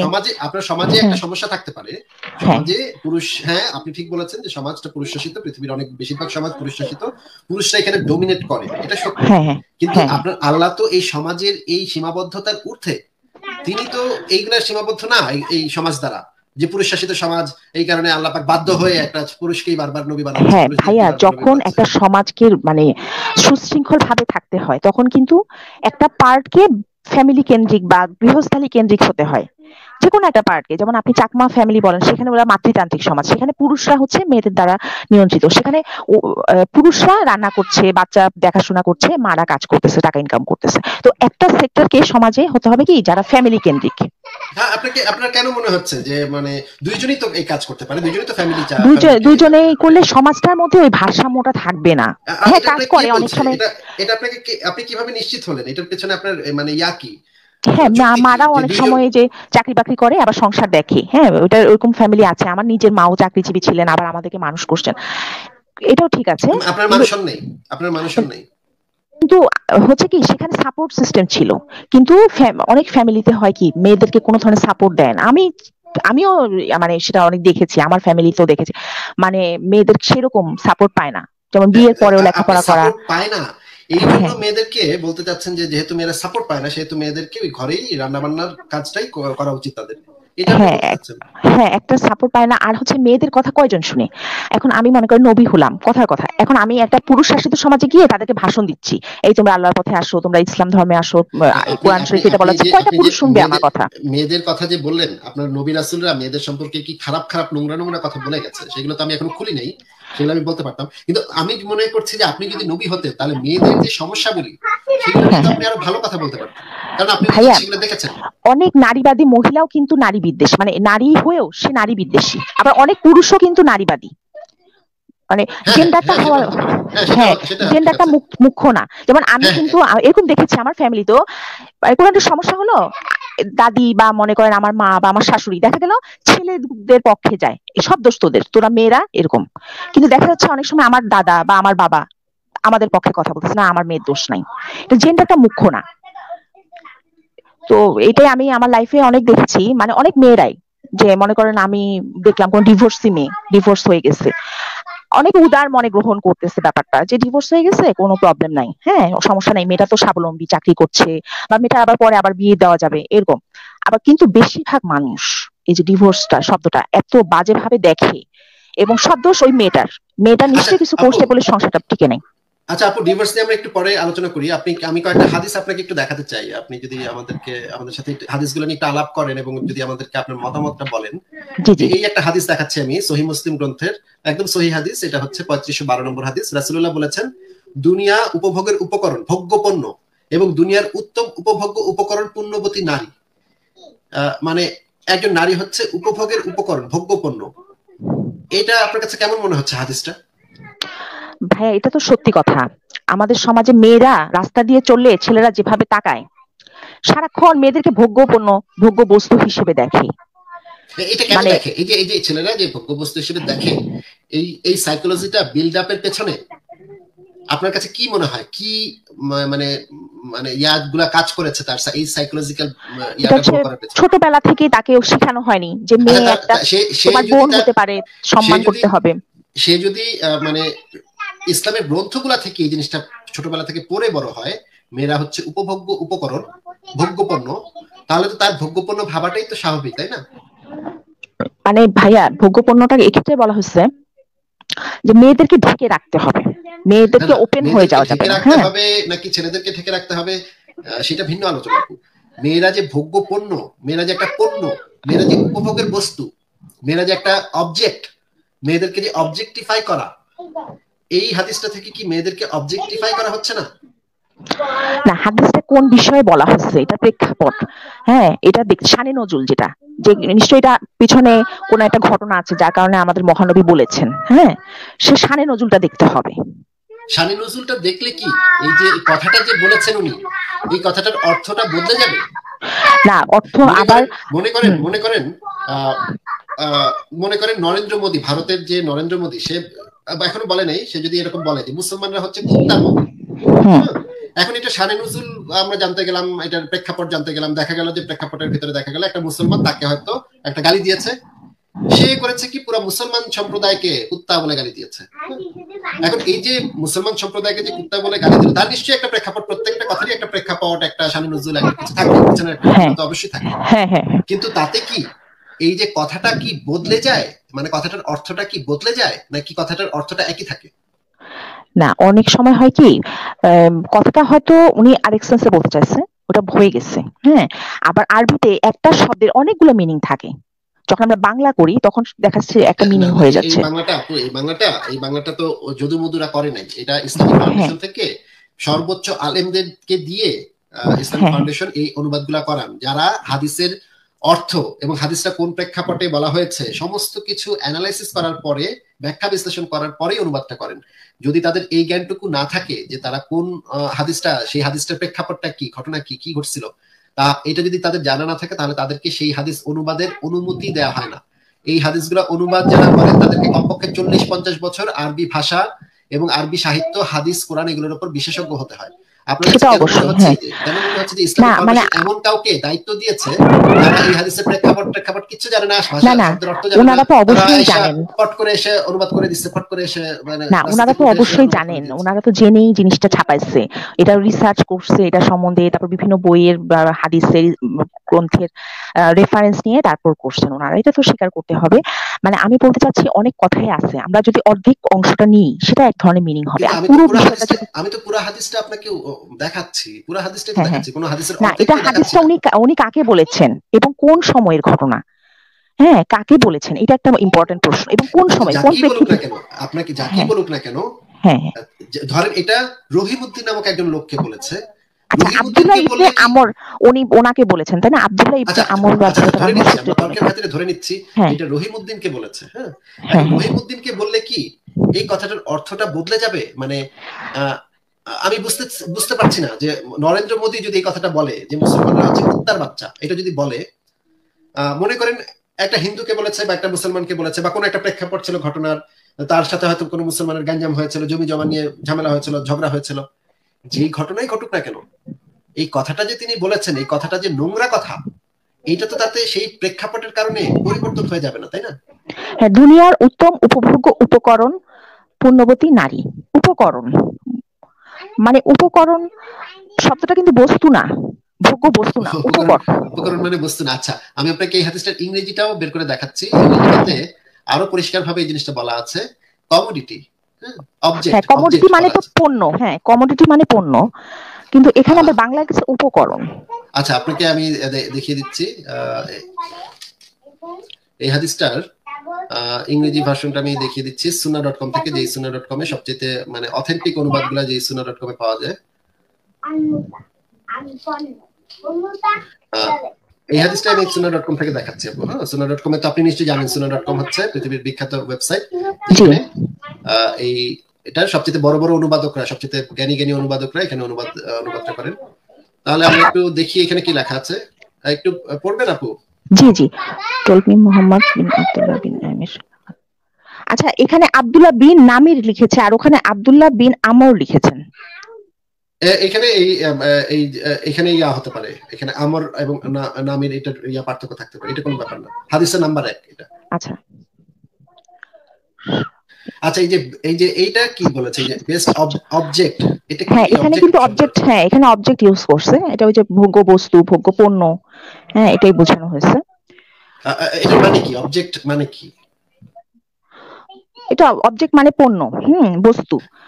আচ্ছা, দ্য তাহলে আমাকে বেস্ট একটু অবজেক্ট অফ বুঝান তো যে benefit of the world. Objectify করা জিনিসটার মানে কি? অবজেক্টিফাই করা, কোনো কিছুকে অবজেক্টিফাই করা, মনে করেন একজন নারীকে অবজেক্টিফাই করলাম, এটা কি ভালো কিছু না খারাপ কিছু? অবজেক্ট শব্দটা তো যার কোনো বুদ্ধিশুদ্ধি নাই, যার কোনো প্রাণ নাই, পদার্থ, একটা জিনিস, হ্যাঁ এটা নড়তেও পারে না, চড়তেও পারে না, এটাকে যে ইউজ করবে তার আচ্ছা, তার আর অধিকার এটা। কোরআনের একটা আয়াতে বলা আছে নারীরা হচ্ছে শস্যক্ষেত্র স্বরূপ, তোমরা যেভাবে খুশি তাদের কাছে গমন করো, পড়েছেন এটা? হ্যাঁ এটা পড়েছি। আচ্ছা, এ- ঠিক আছে, আমি এটা ধরো জাস্ট কয়েকটা একটা, এটা জাস্ট একটা তুলনা আর কি, এটা একটা কম্পেয়ার করা, একটা আচ্ছা আচ্ছা সিম্বলিক্যালি, একটা কম্পেয়ার করা, মেটাফোর। সিম্বলিক্যালি কম্পেয়ার করেছে শস্যক্ষেত্রের হ্যাঁ সাথে, তাই না? শস্যক্ষেত্র। শস্যক্ষেত্র, এবং যেভাবে খুশি সেভাবে তাদের কাছে গমন করো, তাই না? না, যেভাবে খুশি বলে নাই, যে হ্যাঁ, তোমরা যে শস্য ক্ষেত্রে যেমন বীজ বপন করে যেভাবে একটা খুশি চারা সেভাবেই গাছ বলা হয়। আছে, যেভাবে খুশি সেভাবেই বলা আছে, হাদিসেও এই জিনিসটা এসেছে এবং তাফসিরেও এই জিনিসটা এসেছে, যে নারীর কাছে না, তোমাদের স্ত্রীরা যদি উটের পিঠে, স্ত্রীদেরকে বলা হয়েছে তোমরা যদি উটের পিঠে চড়া অবস্থাতেও থাকো, তোমাদের স্বামীর যদি তখন যৌনাকাঙ্ক্ষা জাগে, তোমাদের সেই যৌনাকাঙ্ক্ষা পূরণ করা অবশ্য কর্তব্য। আপনি যদি উটের পিঠে চড়া অবস্থাতে থাকেন, সেই সময়ে আপনার স্বামী যদি চায়, তখন আপনার সেই কাজটা করতে হবে, তার সাথে ওই কাজটা করতে হবে, আপনি করতে বাধ্য। হ্যাঁ, এখন তো ইসলামে তো এটাই আছে, তাই না? মানে হ্যাঁ, সেই ইসলামে হাদিসটা কি আপনি স্বামীকে দেখবেন? শ্রদ্ধা করতে বলার জন্য এটা বুঝাইছে যে একটা ফ্যামিলির যদি টিকে রাখতে হয়, হ্যাঁ, একটা ফ্যামিলি মনে করেন এখন তো ফ্যামিলি ভেঙে যাচ্ছে, অনেক ভঙ্গুর ফ্যামিলি। তো ওই কারণেই বন্ডিংটা হওয়ার জন্য একটা ভালোবাসা হাজবেন্ডকে মানে ভালোবাসার এটাকে ইয়েতে এটাকে ভালোবাসা বন্ধনে, বলে, তাই না? এটাকে হ্যাঁ, ভালোবাসা বলে। না এটাকে ভালোবাসা মানে এক ধরনের শ্রদ্ধা, রেসপেক্ট, যে ও এটাকে হাজবেন্ডকে মানে শ্রদ্ধা স্বামী দেওয়া। যখন চাবে, যখন তার যৌন চাহিদা জাগবে, সেই মুহূর্তে সেটা মানে পূরণ করাটা হচ্ছে ভালোবাসা। ওয়াও! শ্রদ্ধা, এটা আমি শ্রদ্ধা যেমন। আমি এটাকে মানে কৃতদাসের কাজ বলি। আপনি এটাকে ভালোবাসা বলেন, জেনে আমার তো খুবই ভালো লাগলো যে আপনি এটাকে না না ভালোবাসার প্রকাশ। ভাইয়া, আচ্ছা, আমি আপনিও বলতে চাচ্ছি আপনাকেও তো শ্রদ্ধাশীল আপনাকেও হওয়া। না, না, যেমন মনে করেন আপনাকেও তো আমার আপনার স্বামী হাজবেন্ড, নিশ্চয়ই ভালোবাসে। আপনাকেও নিশ্চয়ই আপনার স্বামী নিশ্চয়ই ভালোবাসে। তো কই আল্লাহর নবী তো কখনো এটা বলল না যে পুরুষ মানে একজন স্ত্রী যখনই চাবে স্বামী তখনই তার সাথে যৌন সঙ্গম করতে বাধ্য থাকবেন পুরুষেরা। এটা তো বললো না, মানে স্বামীদের ভালোবাসার দরকার নেই। না স্বামীর ক্ষেত্রে তো অনেকগুলা ওয়াইফের যে হক সেটা নিয়ে তো পুরো একটা সূরা নিসা। সূরা নিসা পড়ার পরে আমি তো বমি করেছি আপু। সূরা নিসা পড়ার পরে আমি সিরিয়াসলি বমি করেছি। আমি আপনাকে সূরা নিসা পুরোটা পড়ে এখন শোনাবো, তাফসীরগুলো পড়ে শোনাবো, কোনো সমস্যা নেই। আমি আপনাকে আরেকটা জিনিস জিজ্ঞেস করি যে এই যে জি, ভালোবেসে যে আপনার স্বামী আপনাকে একটু মারধর করবে, শাসন করবে, সূরা নিসার 34 নম্বর আয়াত। হ্যাঁ 34 এবং নম্বর আয়াতে হালকা এবং মৃদু মৃদু বলছে, হালকা বেশি না। হ্যাঁ, হালকা মৃদু, মানে আপনার কি কোনো আত্মসম্মান বোধ বলে কি কিছু থাকা উচিত না? না এটা তো আমি সহ্যই করতে পারবো না, আমার হাজবেন্ড আমার গায়ে হাত তুলবে বা ইয়ে করবে, এটা তো আমি মেয়ে হিসেবে সহ্য করতে পারবো না। ওইটা ওই ক্ষেত্রে বলছে যে হাজবেন্ড ওয়াইফ যদি ডেসপারেট হয়ে যায়, হ্যাঁ, নো, কথা নো, নো, শুনতে। হ্যাঁ, ডেসপারেট হওয়ার আশঙ্কা করলে, হ্যাঁ, মানে যদি অবাধ্য হওয়ার আশঙ্কা, অবাধ্য এখন হন নাই, হুম অবাধ্য হুম হওয়ার যদি আশঙ্কা করে আপনার স্বামী যে হুম অবাধ্য হুম হতে পারে, ভবিষ্যতে হতে পারে, হুম হুম। তখন এটা বলা হয়েছে। আপনি কি সূরা আয়াতটা পুরোটা পড়েছেন? হ্যাঁ, আমি যতটুকু বুঝলাম আর কি, আয়াতটা আমার এখন পুরো মনে নাই। আমি বের করছি, অসুবিধা নেই, বের হ্যাঁ করছি হ্যাঁ এখনই, অসুবিধা নেই। হ্যাঁ আপনি এই আয়াতটার ভিতরে এটাই বলা আছে যে অবাধ্য হওয়ার আশঙ্কা যদি করে কেউ, স্বামী যদি আশঙ্কা পর্যন্ত করে, তাহলে সে প্রহার করতে, প্রথমে বিছানা ব্লা ব্লা কিছু কিছু করতে হবে, কিছু কাজ, এরপরে তাকে পিটাইতে পারবে, এবং এই পিটানোর জন্য কোনো আহ, মানে জবাবদিহি করতে হবে না স্বামীর। হ্যাঁ। মানে কতটুকু পিটাইছে, কেন পিটাইছে, ঘটনা কি, কিচ্ছু জবাবদিহি নাই এটার। না এটা মানে বিভিন্ন ইসলামিক যারা চিন্তাবিদ, ওই যে ফারায়েজেও আছে, হ্যাঁ, মেয়েদের অধিকার বা পারিবারিক আইন ওগুলা তো আছে, মানে কোন পর্যন্ত যেতে পারবে, এর বেশি গেলে কিন্তু সমস্যা। তখন কিন্তু ইসলাম কিন্তু নারীকে শেল্টার দিবে, এবং এগুলো ফারায়েজি আইনে মেয়েদের অধিকার নিয়ে কথা বলা হয়েছে। কোথায় কোথায় কি বলছেন আপনি? মেয়েদের তো তালাক পর্যন্ত দেওয়ার কোনো অধিকার নাই। কি না বলেন ওখানে এগুলো? যদি শর্তের মধ্যে যদি লেখা থাকে যে মেয়ে দিতে পারবে, পৃথিবীর কোথাও কোনো শর্তের ভিতরে ওটা বলা আছে তালাক চাইতে পারবে, তালাক চাইতে নিতে পারবে, হ্যাঁ, পারবে। তালাক অ্যাপ্লিকেশনটা করতে পারবে যে আমি চাই। স্ত্রীদের তালাক দেওয়ার কোনো অধিকারই নেই। তালাক হ্যাঁ চাইতে পারে একজন স্ত্রী, ওই যে প্রথমে যদি লেখা থাকে, ওইটাও কিন্তু শরিয়া আইনের কোথাও নাই, এটা হচ্ছে মুসলিম আইনে এই জিনিসটা ঢুকাইছে যে হ্যাঁ বিয়ের হ্যাঁ সময় যে চুক্তিতে এটা থাকতে হবে, কিন্তু হ্যাঁ হ্যাঁ শরিয়া আইনে এরকম কিছু নাই। এবং আচ্ছা, আমি আপনাকে এই জিনিসটা দেখাচ্ছি, যেহেতু আমি এই যে অবাধ্যতার আশঙ্কা করো যে জিনিসটা বলা হয়েছে সূরা নিসা 34 নম্বর আয়াতে, এই জিনিসটা আগে একটু দেখায় নি, দর্শকরা দেখুন একটু। এইটা হচ্ছে সূরা নিসা 34 নম্বর আয়াত। এখানে বলা হচ্ছে যদি নারীদের অবাধ্যতার আশঙ্কা হয় তাহলে তাদেরকে সদুপদেশ প্রদান করো, তাদেরকে শয্যা পৃথক করো এবং তাদেরকে প্রহার করো। এই যে আশঙ্কা, অবাধ্য হওয়ার আশঙ্কা, মানে যদি মনে করেন আপনি ডালে কম লবণ দিতে পারেন, এটা যদি আশঙ্কা করে আপনার স্বামী, এটা তো অবাধ্য হচ্ছেন আপনি, তাই না? তখন আপনার না স্বামী আপনাকে অবাধ্যতা হচ্ছে অন্যদিকে, ডালে কোন টালে দিকে, না। কোন দিকে, কোন মানে দিকে? অবাধ্যতা হচ্ছে আমি হাজবেন্ডের কথা শুনছি না, যেমন আমার হাজবেন্ড বলতেছে তুমি বাইরে যেও না এখন, কিন্তু আমি আমার হাজবেন্ডের কথা শুনে না শুনে আমি বাইরে যাচ্ছি, বা কিন্তু মনে করেন আমি এখানে তো কোনো একটা বলা আছে, আনফেয়ার কাজ করতেছি বা এখানে কোনো তো পরক্রিয়া এখানে তো বলা করছি। আছে আশঙ্কা। না, না, পরকীয়ার হ্যাঁ শাস্তি, মানে পরকীয়ার শাস্তি তো ইসলামে ভিন্ন আপু। হ্যাঁ হ্যাঁ আপনি পরকীয়া প্রেম করলে আপনাকে পাথর ছুঁড়ে হত্যা করা হবে। আপনি কি বলেন এগুলা? হ্যাঁ আপনাকে হ্যাঁ পাথর ছুঁড়ে কোমর পর্যন্ত মাটিতে পুঁতে আপনাকে পাথর ছুঁড়ে হত্যা। বিবাহিত সেটা উভয়ের ক্ষেত্রে, নারী পুরুষ, ছেলের ক্ষেত্রেও। হ্যাঁ, বিবাহিত নারী পুরুষ মানে ইয়া করলে, জিনা করলে সেটার জন্য তো আলাদা শাস্তি। না আপনাকে কে এটা তো বলেছে খুবই পরকীয়া ভালো করলে আইন, আপনাকে? এই যে এটা খুবই শাস্তিটা, ভালো আইন এটা না? যদি হতো তাহলে আজকে আমাদের সমাজের এই অবস্থা হতো না, যে এই ভয়ে পুরুষরাও করতো না পরকীয়া, মেয়েরাও করতো না, এই মানে মানে ভয়টাই কাজ মানে করে। মানে প্রেম করা হচ্ছে খুবই জঘন্য কাজ, এটার জন্য না শাস্তি বিয়ের হচ্ছে। পরে, হ্যাঁ আমি একটা সম্পর্কে আমি কমিটেড, কিন্তু আমি তো আমার ওয়াইফকে ফাঁকি দিয়ে বা হাজবেন্ডকে ফাঁকি দিয়ে মানে আমি মানে মানে আনফেয়ার মানে কাজ করছি। বুঝলাম না, আপনার বাবা মা আপনাকে হয়তো আপনাকে বিয়ে দিয়ে দিয়েছে, কিন্তু তখন সেই বাচ্চা বয়সে আপনি জানতেনই না বিয়ে কাকে বলে, কিন্তু আপনাকে একটা বিয়ে দিয়ে দিচ্ছে একটা ব্যাটার সাথে, যে হ্যাঁ লোকের প্রতি আপনার কোনো ভালোবাসাও নাই, আপনার কোনো ফিলিংস হয় নাই। হ্যাঁ যখন আপনার 18-19 বছর বয়স হলো, তখন আপনার মনে প্রেমের অনুভূতিটা তৈরি হলো, তখন আপনার পাশের বাসার একটা ছেলেকে, রহিমকে আপনার ভালো লাগলো। হ্যাঁ তখন আর আপনার কোনো স্কোপ নাই রহিমের কাছে যাওয়া, কারণ আপনি তো বিয়ে করে ফেলেছেন, আপনি তো স্বামীকে বিয়ে করে ফেলেছেন, আপনার স্বামী তো আপনার এখন কর্তা। আপনার স্বামী আপনাকে তালাক না দিলে আপনি কখনো রহিমের কাছে যেতে পারবেন না।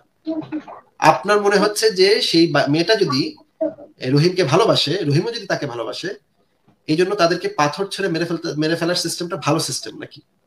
হ্যাঁ ভাইয়া, আমি আমার লাইফ থেকে যেটুকু দেখছি, মানে পরকীয়া জিনিসটা একটা সংসারকে কিভাবে মানে নষ্ট করে ফেলে, না না, যেরকম উই পোকা খেয়ে ফেলে। না না, হ্যাঁ পরকীয়া নষ্ট করে ফেলে কি ফেলে না সেটা অনেক কিছুর উপর নির্ভর করছে। আমি আপনাকে এমন হ্যাঁ একটা ঘটনার কথা বলেছি যে ঘটনার ক্ষেত্রে বাংলাদেশের মতো দেশে বেশিরভাগ ক্ষেত্রে মেয়েদের অনুমতি নেওয়া হয় না, হ্যাঁ, পরিবার ঠিক করে এটা দেয় ঠিক, কাকে বিয়ে করবে। এটা ঠিক, ফ্যামিলি যে কেন্দ্রিক যে বিয়েগুলো, এটা ঠিক বলছেন ভাইয়া। ওই যে একই পুরুষতান্ত্রিক সমাজ, তাহলে এখন বাবা দিয়ে তাহলে দিছে তো বা পরকীয়া ভাই দিয়ে করাটা তো দিচ্ছে, সেই মেয়ের অধিকার হয়। তাহলে তাহলে পরকীয়া সে করা, সে তো তাকে, একটা মেয়ে ছেলেকে হ্যাঁ ভালোবাসতেই পারে। তাহলে তাহলে সে ডিভোর্স নিয়ে চাইতে পারে, ওর সাথে ডিভোর্স চাবে সম্পর্ক। কিভাবে? স্বামী যদি তাকে ডিভোর্স না দেয়, সে ডিভোর্স কি, তার তো অধিকার নাই। এবং সে হ্যাঁ, সে যখন হাজবেন্ডের দেনমোহরটা কাছে চাইবে। নিচ্ছে, হ্যাঁ সে যখন দেনমোহরটা নিচ্ছে, ইসলামিক পরিভাষায় দেনমোহর শব্দের অর্থ হচ্ছে নারীর লজ্জাস্থান ভোগের মূল্য। দেনমোহর হ্যাঁ শব্দটার অর্থই হচ্ছে, আমি আপনাকে হাদিস থেকে, তাফসীর থেকে, সব জায়গা থেকে দেখাতে পারবো, দেনমোহর হ্যাঁ শব্দটার মানে হচ্ছে একটা মেয়ের লজ্জাস্থান ভোগের মূল্য। এখন একটা লোক যখন একটা মেয়ের লজ্জাস্থানটা কিনে নেয় এই টাকা দিয়ে, তখন তো সে যখন চাইবে তখনই সেটা ব্যবহার করতে চাইতে পারে। এবং তার তো একটা মেয়ের তো সেই অধিকারই থাকলো না যে সে এটাকে না বলবে, বা আরেকজনকে তার পছন্দ হচ্ছে সেই জিনিসটা সে বলবে। এটা সে কিভাবে বলবে তখন? হ্যাঁ ভাইয়া, দেনমোহরটা হচ্ছে নারীর অধিকার। হ্যাঁ, নারী একটা মেয়েকে নারীর আমি নিয়ে অধিকার আসতেছি না, বিয়ে করে। এটা হচ্ছে নারীর লজ্জাস্থান ভোগের মূল্য। মানে আপনি আপনার লজ্জাস্থান বিক্রি করছেন একজন পুরুষের কাছে। জিনিসটা জঘন্য ব্যাপার, যে কথাটাই জঘন্য একটা কথা, ডিসগাস্টিং একটা কথা, যে একটা মেয়ের, এটা তো হচ্ছে মানে এই যে মানে আমরা ওই মহিলাদেরকে পতিতা ডাকি, বেশ্যা ডাকি, মানে দেহ ব্যবসায়ী ডাকি, কিন্তু ইসলামের বিধানটাই হচ্ছে এটা, যে একটা যখন বিয়ে হয় তখন দেনমোহরের টাকাটা যখন নেওয়া হয়, সেই দেনমোহরের টাকাটা হচ্ছে নারীর লজ্জাস্থান ভোগের মূল্য। কি ডিসগাস্টিং এই কথাটা! ভাইয়া অনেক সময় দেখা যাচ্ছে কি, মানে দেনমোহরের কারণে হাজবেন্ড ঠাস ঠাস ডিভোর্স দেওয়ার কথা চিন্তা করতে পারে না, যে আমাকে দেনমোহরের টাকাটা দিতে হবে। কিন্তু দেনমোহর তো আপনার মানে বিয়ের স্পর্শ করার আগেই দিয়ে দিতে হয়। আপনি কি বলছেন এগুলা? হ্যাঁ, বিয়ের করার আগে দিয়ে দিতে হয়। সবার তো সে সামর্থ্য থাকে না, কেউ কিছু দেয় আর কিছু পরে দেয়। হ্যাঁ, কিছু হয়তো তার ওয়াইফকে বলে দেয় যে আমাকে তুমি একটু সময় দাও, আমি তোমাকে পরে দিয়ে দিব। এটা দিয়ে দিতেই হবে, এটা মাফের কোনো কিছু নাই। এটা মেয়েদের মানে অধিকার, একটা এটা আগে। হাজবেন্ড তার সেকে ভালোবাসে না, তারপরেও সেই টাকার ভয়ে ডিভোর্স দিচ্ছে না, এই সিস্টেমটা আপনার কাছে ভালো মনে হচ্ছে? যেমন অনেক ফ্যামিলিতে আছে ভাইয়া, ভালোবাসা নাই, সম্পর্ক নাই, কিন্তু শুধুমাত্র বাচ্চাদের কথা ভেবে সেই মেয়েটা বা সেই পুরুষটা সে সম্পর্কটা টেনে নিয়ে যাচ্ছে, একটা ফ্যামিলি যাতে ভেঙে না যায়। একটা ফ্যামিলি ভেঙে গেলে না অনেক ধরনের ক্রাইসিস সৃষ্টি হয়। অর্থনৈতিক ক্রাইসিস, যেমন একটা মেয়ে তার বাপের কাঁধে চলে আসে, বাবা হয়তো তাকে মানে ওইভাবে বিয়ের পরে চলে আসছে, আমার মাথায় বোঝা হয়ে গেছে, খারাপ ব্যবহার করতেছে, মেয়েটা যাওয়ার কোনো জায়গা নেই, হয়তো লেখাপড়া অতটা করে নাই, কি করবে, চাকরি বাকরি পায় না। এটার জন্য কে দায়ী? যে এই যে মেয়েটার যে অর্থনৈতিক ভাবে মেয়েটা যে স্বাবলম্বী না। আপনি যে হুম হুম। শুরুতে যে জিনিসটা বললেন যে একটা পক্ষকে সবসময় এই যে ঘরের কাজ টাজ করতে হবে, এবং আপনি যে হ্যাঁ মেয়েদেরকেই ইঙ্গিত করলেন বিষয়টার জন্য, এবং আপনি আসলে প্রস্তাব করলেন যে মেয়েদেরকে আসলে ঘরের কাজটাই করতে হবে, বাইরে এত হ্যাঁ কাজ কাজ ভাইয়া, করা যাবে না। এখন মানে আবার আপনি দুইজন বলছেন, মিলে যদি করে। আপনি বলছেন যে মেয়েটা যেহেতু অর্থনৈতিকভাবে স্বাবলম্বী না, এই কারণে তো স্বামীর ঋষি তো তার থাকতে হবে। ওয়াও! না আপনি ভাইয়া, একটা যুক্তি দিয়ে সাপোর্ট সিস্টেম। মেয়েটাকে পড়ালেখা করতে দিবেন না, মেয়েটাকে বলবেন যে মেয়েটার যেহেতু ঘরের কাজই করতে হবে, সে কারণে অর্থনৈতিকভাবে সে যে স্বাবলম্বী হবে সেদিকে তার যাওয়ার প্রয়োজন নাই। না পরক্ষণেই ভাইয়া, আপনি আবার বললেন যে ও সে মেয়েটার তো অর্থনৈতিকভাবে স্বাবলম্বী না, অল্পই যাবে, ওর তো তাহলে এখানেই স্বামীর মানে ইসের ভিতরেই তার থাকতে হবে, স্বামীর মানে লাথি কুতা খেয়েও তার ওইখানে পা ধরে বসে থাকতে হবে, স্বামী যতই লাথি কুতা দেখ, তার না, ওইখানেই এটা বসে ইন থাকতে হবে। জেনারেল ভাইয়া, এটা ইন জেনারেল বাংলাদেশের সোসাইটিতে বলেন বা যে আমাদের এই যে এশিয়ার কান্ট্রি গুলাতে বেশি দেখা যায়। আমাদের তো স্কোপ নাই। যেমন বাইরের কান্ট্রিতে অল্প লেখাপড়া করা মেয়েও দিব্যি বাথরুম পরিষ্কার করতেছে, ফ্লোর পরিষ্কার করতেছে, রাস্তা ঝাড়ু দিচ্ছে, ওদের দেশের কালচারটাই এরকম।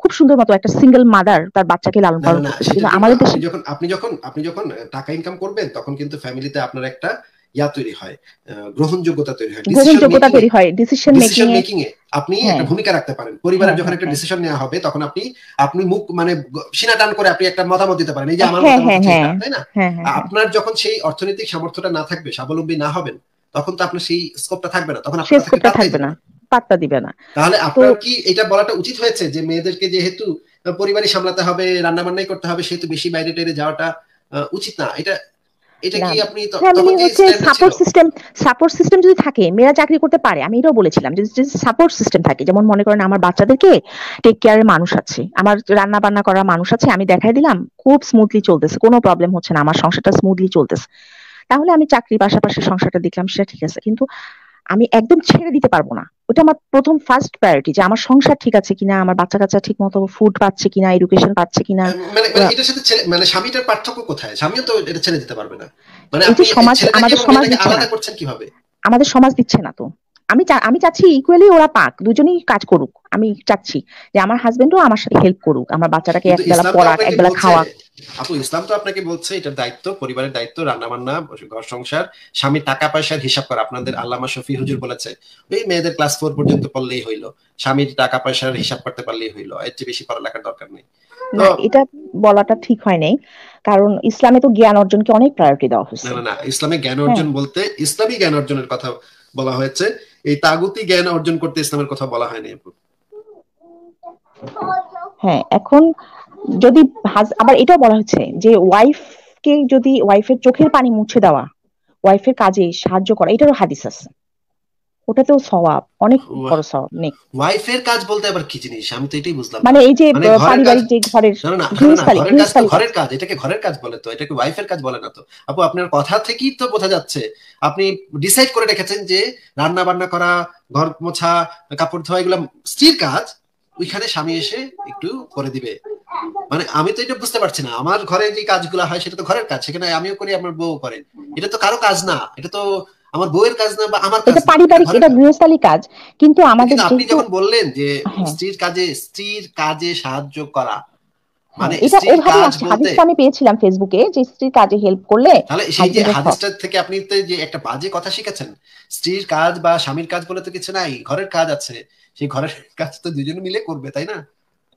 হ্যাঁ, সেটা তো ঠিক, এটা তো আসলে শুধু স্ত্রী বললে মানে ঠিক হচ্ছে না, গৃহস্থালী কাজকর্ম যেমন রান্না বান্না করা, ধোয়া পাকলা করা, বাচ্চাকে তাহলে আপু খাওয়ানো আপনি পড়ানো। আপনাকে যে সাইকোলজিক্যালি এই যে ধর্মের যে শিক্ষাগুলা সাইকোলজিক্যালি আপনাকে কতটা মানে করে ফেলছে, আপনাকে কতখানি বেঁধে ফেলছে, সেটা কি আপনি বুঝতে পারছেন না? ভাইয়া, আমরা তো আলটিমেটলি মানে ধর্মটাকে কখনোই বাদ দিয়ে চলতে পারবো না, কারণ ধর্ম হচ্ছে এমন একটা বিষয় যেটা না মানলে নাই, কিন্তু যারা মানে তারা তো ওখান থেকে বের হয়ে আসতে পারবো না। হ্যাঁ, এখন যার যার ধর্মের প্রতি একটা ফ্যাসিনেশন থাকবে, কারণ ওরা ছোটবেলা থেকে দেখে আসছে, শিখে আসছে, রক্ত মাংসে মজ্জায় ঢুকে গেছে। হ্যাঁ, ধর্মের অনেক প্রবলেম প্রত্যেক ইয়েতেই ধরা পড়ে, যেমন বাইবেল কতবার চেঞ্জ হলো, তাই না, ওরা চেঞ্জ করলো কতবার, এক একটা মানে জিনিস যখন বছরের সাথে সাথে অনেক নতুন নতুন প্রবলেম সৃষ্টি হয়, আগের কথাগুলোর সাথে খাটে না, তখন নিউ এডিশন তৈরি করে। যেমন বাইবেলেও তো মেয়েদেরকে বলছে যে শয়তানের সাথে তুলনা করা হয়েছে মেয়েদেরকে। হ্যাঁ, এক্স্যাক্টলি কোনো, এক্স্যাক্টলি, এবং মেয়েরা যেন শিক্ষক হতে না পারে, মেয়েরা কোনো জায়গায় নাক গলাতে না পারে, পুরুষরা কথা হ্যাঁ বলছে হ্যাঁ সেখানে যেন মেয়েরা নাক না গলায়, হ্যাঁ হ্যাঁ এই হ্যাঁ, ধরনের অনেক আজে বাজে অনেক নোংরা কথাবার্তা আজে বাজে বাইবেলে কথা বলা আছে। কথা বলা আছে, তারপরে এই যে আচ্ছা হিন্দু আপু, ধর্মে যে, ফারাজ ভাই বোধহয় আপনাকে কিছু বলবেন, ওনার কথাটা একটু শুনে আসি 1 সেকেন্ড। জি জি, হ্যাঁ ফারাজ ভাই। থ্যাংক ইউ আসিফ ভাই যুক্ত করার জন্য। আপুর কথা অনেকক্ষণ ধরে শুনছিলাম, মানে একটু কেটে কেটে ইউটিউব থেকে শুনছিলাম। আমি আপনাদের কনভারসেশনের লাস্ট পার্ট একটু বুঝি নাই, মানে কনভারসেশনটা এন্ডিং কিভাবে হইলো আমি বুঝি নাই, আমাকে একটু বুঝাই দেন তো আসিফ ভাই।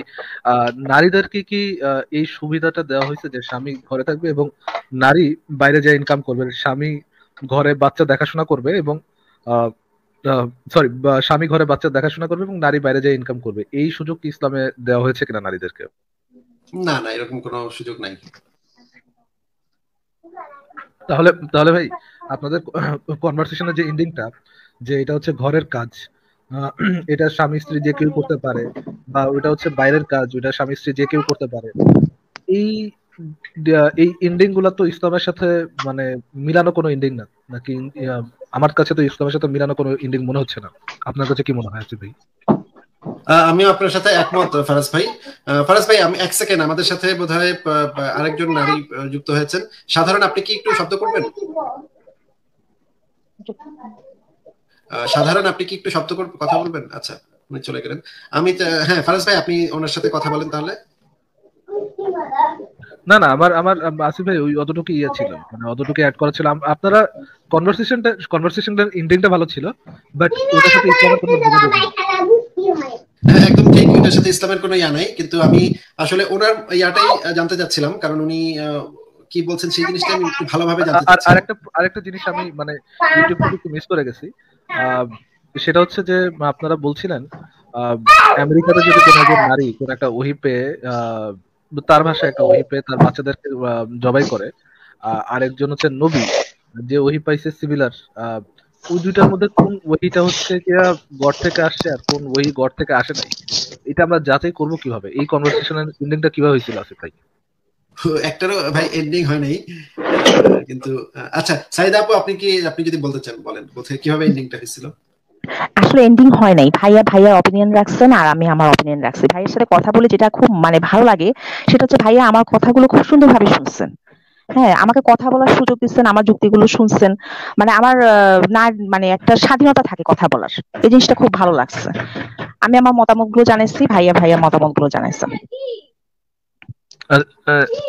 দ্যাটস গ্রেট, বাট মানে আমরা মানে আলটিমেটলি জানবো কিভাবে যে কোন বইটা গড দ্বারা আসে আর কোন বইটা গড দ্বারা আসে নাই?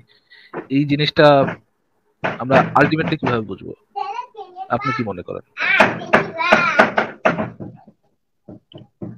আসলে এটা বুঝার আমার মনে হয়, আমি তো খুব ছোট মস্তিষ্কের মানুষ, আমি তো যেমন হিন্দু ধর্মে ওরা মনু যে পুরানো গ্রন্থ যে রেখে গেছেন, তারপর হচ্ছে ঋগ্বেদ বেদ গীতা, ওনারা যেভাবে ওনারা শিখে আসছেন ফ্যামিলি দ্বারা, ওগুলাকে ওরা মনে করে সহি। আবার ইসলাম ধর্মে আমরা কোরআন শরীফ হাদিস বিভিন্ন গ্রন্থ এগুলাকে ইয়ে করতেছি, খ্রিস্টানরা ওদের ধর্ম অনুসারে যার যার কাছে তাদেরটাই প্রিয় এবং তারটাই সহি।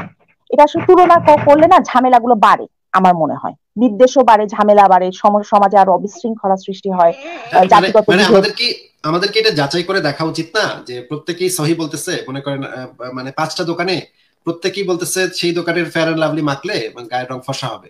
এখন আমাদের কি মানে গায়ের রং ফর্সা হওয়াটা খুবই রেসিস্ট একটা কথা বলে ফেললাম, সরি। মনে করেন একটা দুধ বিক্রি হচ্ছে, হ্যাঁ, গরুর দুধ বিক্রি হচ্ছে, প্রত্যেকেই দাবি করছে তার দোকানের দুধটা হচ্ছে পিওর গরুর দুধ, একদম খাঁটি গরুর দুধ। এখন আমাদের কি যাচাই করে এই জিনিসটা দেখা উচিত না? যেহেতু এটা আমরা আমাদের বাচ্চাদেরকে খাওয়াচ্ছি, বাচ্চারা খাচ্ছে আমাদের এই জিনিসটা, সেহেতু আমাদের কি এটা যাচাই করে দেখা উচিত না যে আমরা তাদেরকে আসলে খাঁটি গরুর দুধ খাওয়াচ্ছি নাকি ভেজালযুক্ত মানে মানে বিষাক্ত গরুর দুধ খাওয়াচ্ছি, ডেট এক্সপায়ার্ড গরুর দুধ খাওয়াচ্ছি? এটা আমাদের যাচাই করে দেখা উচিত না? হ্যাঁ, বিভিন্ন রিসার্চের এখন মাধ্যম আছে, ইন্টারনেট আছে, বিভিন্ন বই পুস্তক আছে, আমরা পড়ে দেখবো। আমরা শুধু যে আমাদের ধর্মটা পড়বো তা না, সব ধর্ম বই খাতাগুলো পড়বো, ওদের প্রাচীন ধর্মে আছে আমাদের আছে সেই সবগুলো যাচাই করতে গেলেই আপু, সেইটা যাচাই করতে গেলেই তো আমাদের সমস্ত ধর্মগুলাকে নিয়ে যাচাই করে দেখতে হবে যে এই ধর্মে কি আছে, সেই ধর্মে কি আছে। হ্যাঁ হ্যাঁ। আপনি তো বলছেন যে যাচাই করতে গেলে সমস্যা পারবে, সমস্যা যাচাই করে হচ্ছে দেখা। আমরা যখন জিনিসটা নিয়ে বেশি আলোচনা করার মাধ্যমে ওদেরকে যখন আঘাত করব, যেমন তোমাদের এই কথা ঠিক না, না না না তোমরা যেটা যদি আপু, বলছো। আমার আমার আমার কোশ্চেন এটা না, মানে আঘাত হ্যাঁ হ্যাঁ করব কি করব না, করলে কি হ্যাঁ হবে হ্যাঁ কি না হবে সেটা সেটা আমার কোশ্চেন। আমার হ্যাঁ হ্যাঁ কোশ্চেন আরো খুবই সিম্পলিফাইড, যে হ্যাঁ হ্যাঁ দুজনের দুইটা দাবি, এক হচ্ছে ইব্রাহিমের দাবি আর একটা হচ্ছে আরেকটা র্যান্ডম মহিলার দাবি, যার মানে যে মহিলা নিজের 2 সন্তানকে হত্যা করেছিলেন, তাদের জি দুজনের দুই দাবি। দুজনই একইভাবে সিমিলারলি ওহি পাইছেন যে তার সন্তানকে হত্যা করতে হবে, এবং দুজনই তার অ্যাটেম্প নিছেন, একজন করছেন আর একজন একটা হচ্ছে মিথোলজিতে যেটা পাওয়া যায় এর বদলে একটা দুম্বা চলে আসছিল। এনিহাউ, এই দুইটা কাহিনীর মধ্যে কোন পার্সন আসলে গড় থেকে ওই পাইছে সেটা আমরা কিভাবে বুঝবো? এটার প্রসিডিওরটা কি? আমার প্রশ্নটা শুধুমাত্র এখানে, এই দুইটা দাবির মধ্যে কোন দাবিটা সত্য নাকি দুইটাই সত্য, এটা আমরা বুঝবো কিভাবে? এটার প্রসিডিওর কি, অতটুকুই শুধুমাত্র আমার জানা ইচ্ছা। কে ব্যথা পাইলো না, এগুলো আমার জানা ইচ্ছা না আপু। যেমন ইব্রাহিম আলাইসালাম যে কোরবানিটা দিলেন, হ্যাঁ, আমাদের ইসলামে কিন্তু বলা হয়েছে সেটা উনি ছিলেন যাকে কোরবানি দিতে চাচ্ছে সে পুত্রের নাম হচ্ছে ইসমাইল। কিন্তু ইহুদি খ্রিস্টানরা বলে যে যে পুত্রকে কোরবানি দিতে যাচ্ছে তার নাম হচ্ছে ইসাক। না না, এটা ভুল বললেন আপু। হ্যাঁ ইসলামেরই অনেক তাফসীর গ্রন্থে সেই ব্যক্তিটার নাম ইসাক বলা আছে, আবার অনেক জায়গায় বলা আছে ইসমাইলের কথা। ওই আলোচনাতে বাদ দিলাম, আপনি প্রশ্নের উত্তরটা দিন। হ্যাঁ, এখন আহ, আমাদের সেটা তো ওভাবে আমরা পারবো না, কারণ সেই যে ঘটনাটা ঘটতেছিল সেখানে আমরা উপস্থিত ছিলাম না। আমরা ইব্রাহিম আলাইসালামের সময় উপস্থিত নাই, আবার যে মহিলাটা তার দুইটা বাচ্চাকে কোরবানি কিন্তু দিলেন। আপনি তো এই ডিসিশনে চলে আসতে পেরেছেন যে ওই হ্যাঁ মহিলাটা সাইকোলজিক্যাল পেশেন্ট, ওনাকে সাইকোলজিক্যাল হ্যাঁ, চিকিৎসা দেওয়া উচিত। কারণ কিন্তু ওই নবী ইব্রাহিম মহিলা, সাইকোলজিক্যাল পেশেন্ট না, তিনি অভিপ্রাপ্ত নবী, ওনার কোনো সাইকোলজিক্যাল চিকিৎসার দরকার নেই। এই সিদ্ধান্তে আপনি ঠিকই চলে আসতে পেরেছেন। হ্যাঁ এটা চলে আসছে কারণ ওইটা ছিল সেই সময়ের ঘটনা, আর এটা সে আচ্ছা, এখনকার সময়।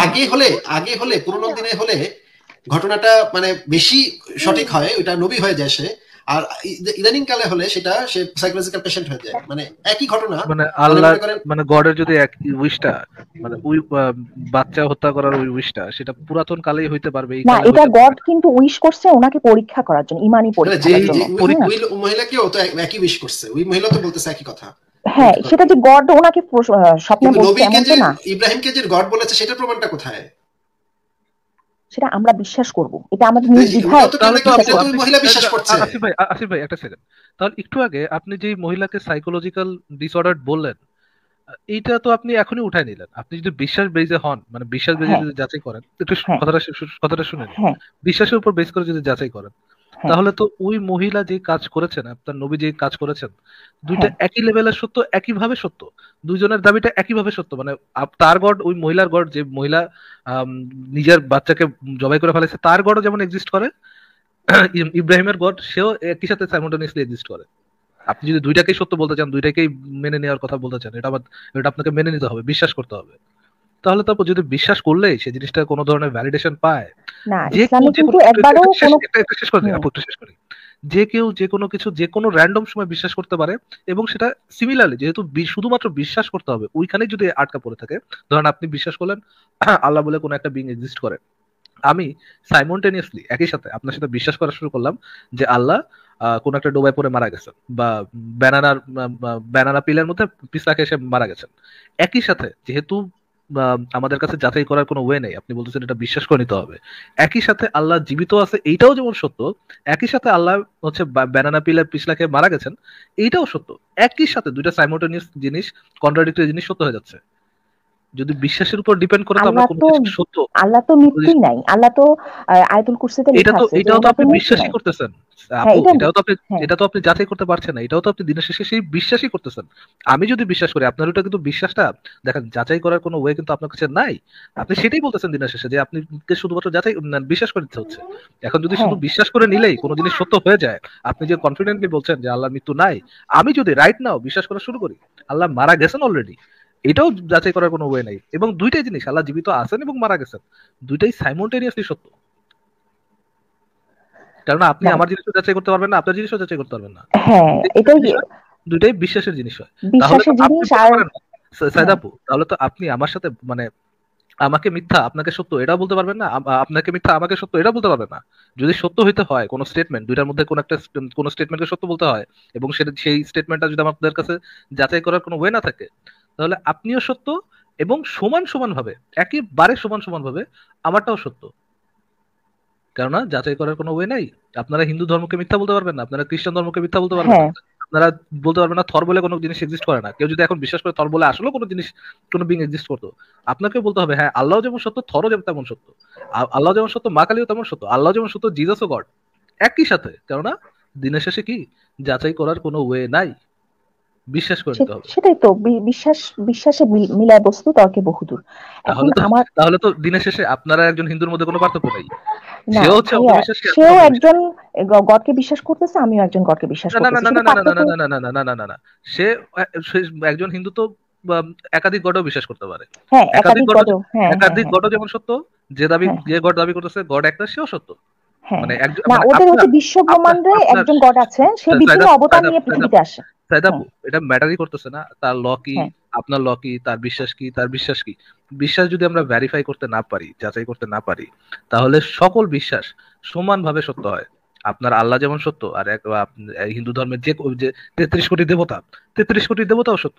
আপনার আর একজন হিন্দুর মধ্যে দিনের শেষে কোনো পার্থক্যই নেই, কোনো পার্থক্য নেই। আপনি একজন অন্ধবিশ্বাসী, ওই হিন্দু একজন অন্ধবিশ্বাসী।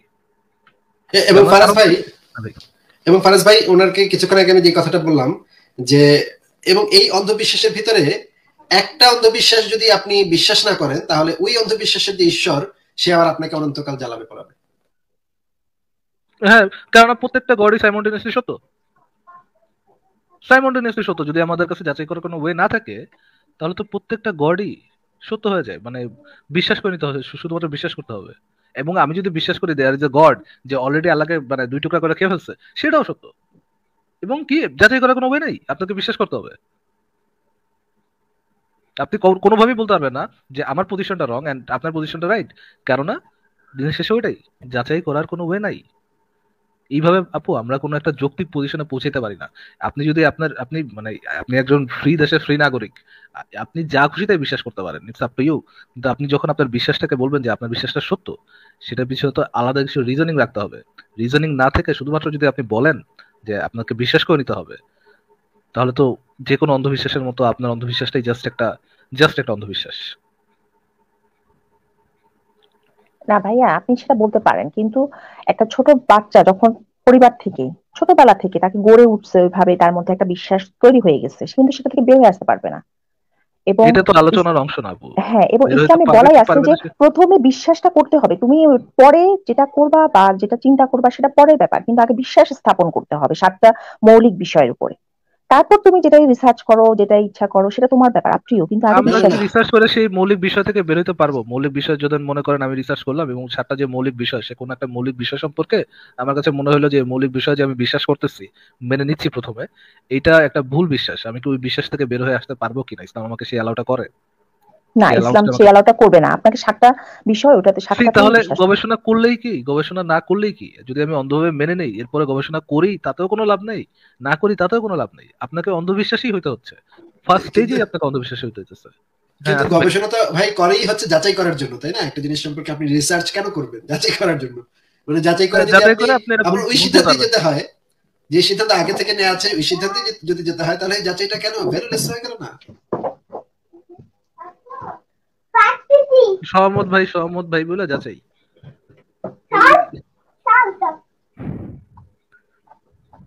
মানে ভাইয়া আমি আপনার সিদ্ধান্তেই থাকবো, হুম। যাচাই করে আপনার সিদ্ধান্তে আমার আসতে হবে। আপনি যেটা বলছেন সেটাতেই আমার করতে হবে, কিন্তু আমি যাচাই করে আপনার সিদ্ধান্তে আসবো। এটা কেমন কথা ভাই? যাচাই করে যদি আপনি সেই সিদ্ধান্তে আসেন, না আসতে পারেন, তাহলে আপনার মুমিন থাকবেন না, মুসলমান থাকবেন না। না, তাহলে তো তাকে মেরে ফেলতে হবে। মুরতাদের শাস্তি কি? তাহলে আপনার ইমান থাকবে না, ওটা ইসলাম ওইভাবে ইমান তো ইমানটা থাকবে শক্ত না, হয়ে ঠিক থাকবে। আছে, দোজকে নিয়ে না হয় আমাকে ফ্রাই করলো, কিন্তু মুরতাদের শাস্তি কি সেটা বলেন। আসিফ ভাই, মুর্তাদের শাস্তিতে যাওয়ার আগে যাচাইটা কেন কোনোভাবে কোনো মানে রেলেভেন্স রাখতেছে সেটাই একটু জেনে নেই। না, যাচাই করার ওইরকম কি আছে?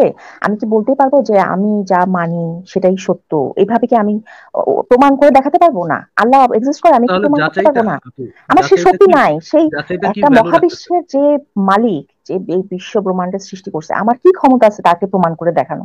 আমার তো সেই আপু ক্ষমতা থাকার আমাদের কথা না। যদি সেটা প্রমাণ করার ওয়ে না থাকে, ধরেন বিশ্ব ব্রহ্মাণ্ডের মালিক যে বিশ্ব ব্রহ্মাণ্ড তৈরি করছে, তাকে যদি আমাদের কাছে যাচাই করার ওয়ে না থাকে, তাহলে সে যে নাই, মানে যে তার সম্পর্কে যে কোনো স্টেটমেন্ট সে নাই, এটাও একটা ভুল কথা, সে আছে এটাও তো একটা ভুল কথা, কারণ আপনি যাচাই করতে পারতেছেন না সে আছে, এটা আপনি বুঝবেন কিভাবে? মানে আপনার কথাগুলো একই কথা তো, যেটা বললেন। হুম। সাইদ আপু, একই কথা তো প্রযোজ্য ধরেন মা কালীর ক্ষেত্রেও, যে এত বড় বিশাল মহাশক্তিশালী মা কালী সত্য নাকি মিথ্যা এটা যাচাই করার ক্ষমতা কি আমাদের আছে? এই কথা বলো তো না, একজন না। হিন্দু মা হ্যাঁ, ওটা কালীকে ওরাও ইয়া বলতে করতে পারে, পারে। হ্যাঁ, যে আসলে কি কৃষ্ণ আছে, আসলে কি মা কালী আছে, দুর্গা আছে, এটা ওনারা প্রমাণ করতে পারবে না, বা আমরাও আচ্ছা বলতে আপু, পারবো না, যেটা ওরা অন্য মিথ্যা অন্য বলে। অন্য অন্য জায়গায় যাওয়ার আগে আপু, আমার হ্যাঁ, আমার জাস্ট সিম্পলি আরেকটা জিনিস, ওই যে ওই হ্যাঁ, আগের জায়গাটাতে একটু জানার ইচ্ছা যে হ্যাঁ, আপনি হ্যাঁ, একটু আগে যে যাচাইয়ের কথাটা বললেন, হ্যাঁ। যাচাইটা কি ভ্যালু রাখতেছে এখানে? যদি যাচাই করে আমাকে ওই সহমত ভাই বলতে হয়, বা সহমত মোহাম্মদ বলতে হয় আমাকে, তাহলে যাচাই করি কি না করি, এটা কি ভ্যালুটা রাখতেছে? যাচাইটা হচ্ছে আপনি রিসার্চ করবেন, যে অনেক ইসলামিক গবেষক যারা আছেন তারা যুগে যুগে এগুলো নিয়ে রিসার্চ করতেছে, তারা এগুলো আর ইমপ্রুভমেন্ট করতেছে, এই জিনিসগুলো সে বইগুলো পড়া, ইন্টারনেট থেকে বা বিভিন্ন জায়গা থেকে বিভিন্ন ধরনের তথ্য সংগ্রহ, এগুলা। হ্যাঁ, কিন্তু সেটা তো এর বাইরে, যাচাই করার জন্য আমরা রিসার্চ যেতে পারবো করছে না। না তো। সেটা তো কিন্তু এর যাচাই করার বাইরে, জন্য রিসার্চ করছে না তো। হ্যাঁ, এর বাইরে আমরা যেতে পারবো না, আমাদের সীমাবদ্ধতা আছে। আমরা এর বাইরে কি যেমন আপনি ফারাজ ভাই যেগুলো বললো, হ্যাঁ, সেই ফিলোসফির সাথে আমি মিল পাচ্ছি বুদ্ধিস্টের। হ্যাঁ, গৌতম বুদ্ধের মিল পাচ্ছি, যে উনিও কিন্তু এত মানে দিন ধরে ধ্যান করছেন, এত বছর এত যুগ ধরে ধ্যান করছেন, কিন্তু লাস্টে উনিও কিন্তু আবিষ্কার করতে পারেন নাই যে গড কি আসলে এক্সিস্ট করে কিনা। উনি সেই কোশ্চেনটা কিন্তু অ্যান্সার দিয়ে জানেন।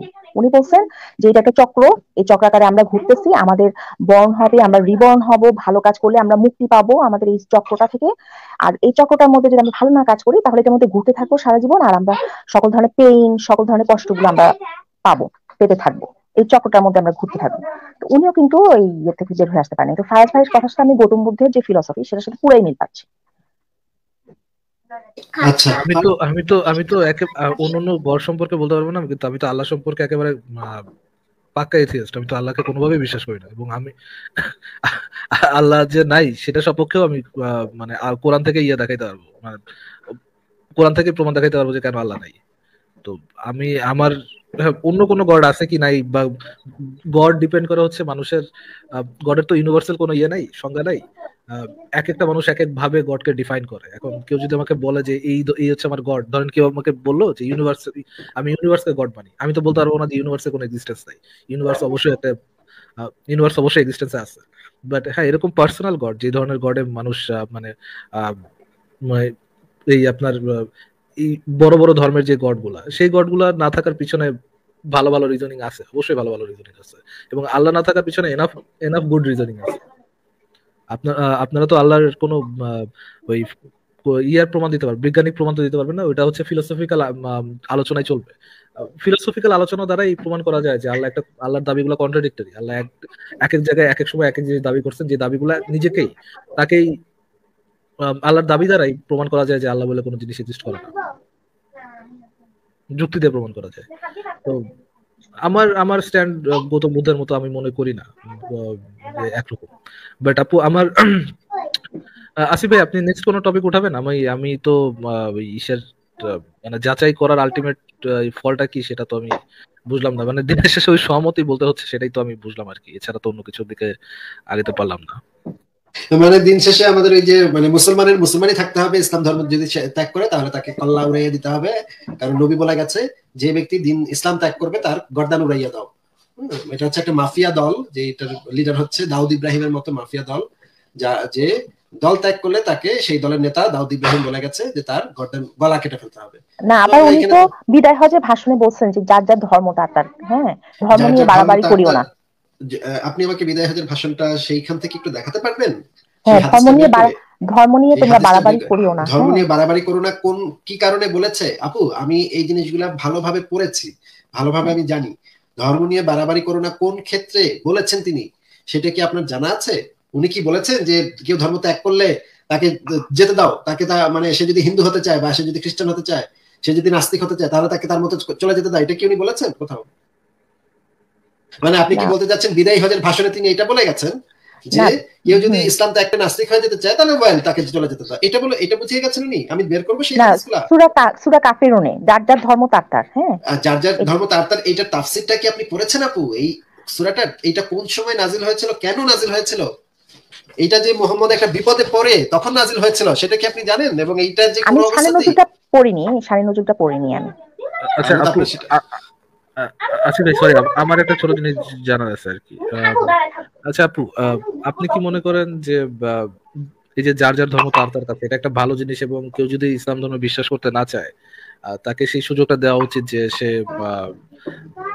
সে ইসলাম ধর্ম পালন করবে না, তাকে লেট হিম গো, সে যেটা পালন করার করুক, ওই ইয়েটা দেওয়া উচিত বলে আপনি মনে করেন? ওই স্বাধীনতাটা দেওয়া উচিত বলে আপনি মনে করেন?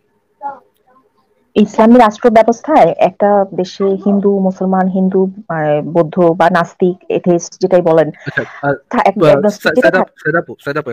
হ্যাঁ, আমি খুবই শর্ট আলোচনা করি আপু। আমি আমাকে না এতগুলো ইনফরমেশন দিলে আমি অনেক কিছু প্রসেস করতে পারি না। এটা আমার নিজেরই ফ্ল, এটা আপনার ফ্ল না, এটা আমার নিজেরই ফ্ল, যে আমাকে অনেকগুলো ইনফরমেশন দিলে আমি একসাথে প্রসেস করতে পারি না। এই জন্য আমি ছোট ছোট আলোচনা করাটাই আমি মূলত পছন্দ করি আর কি।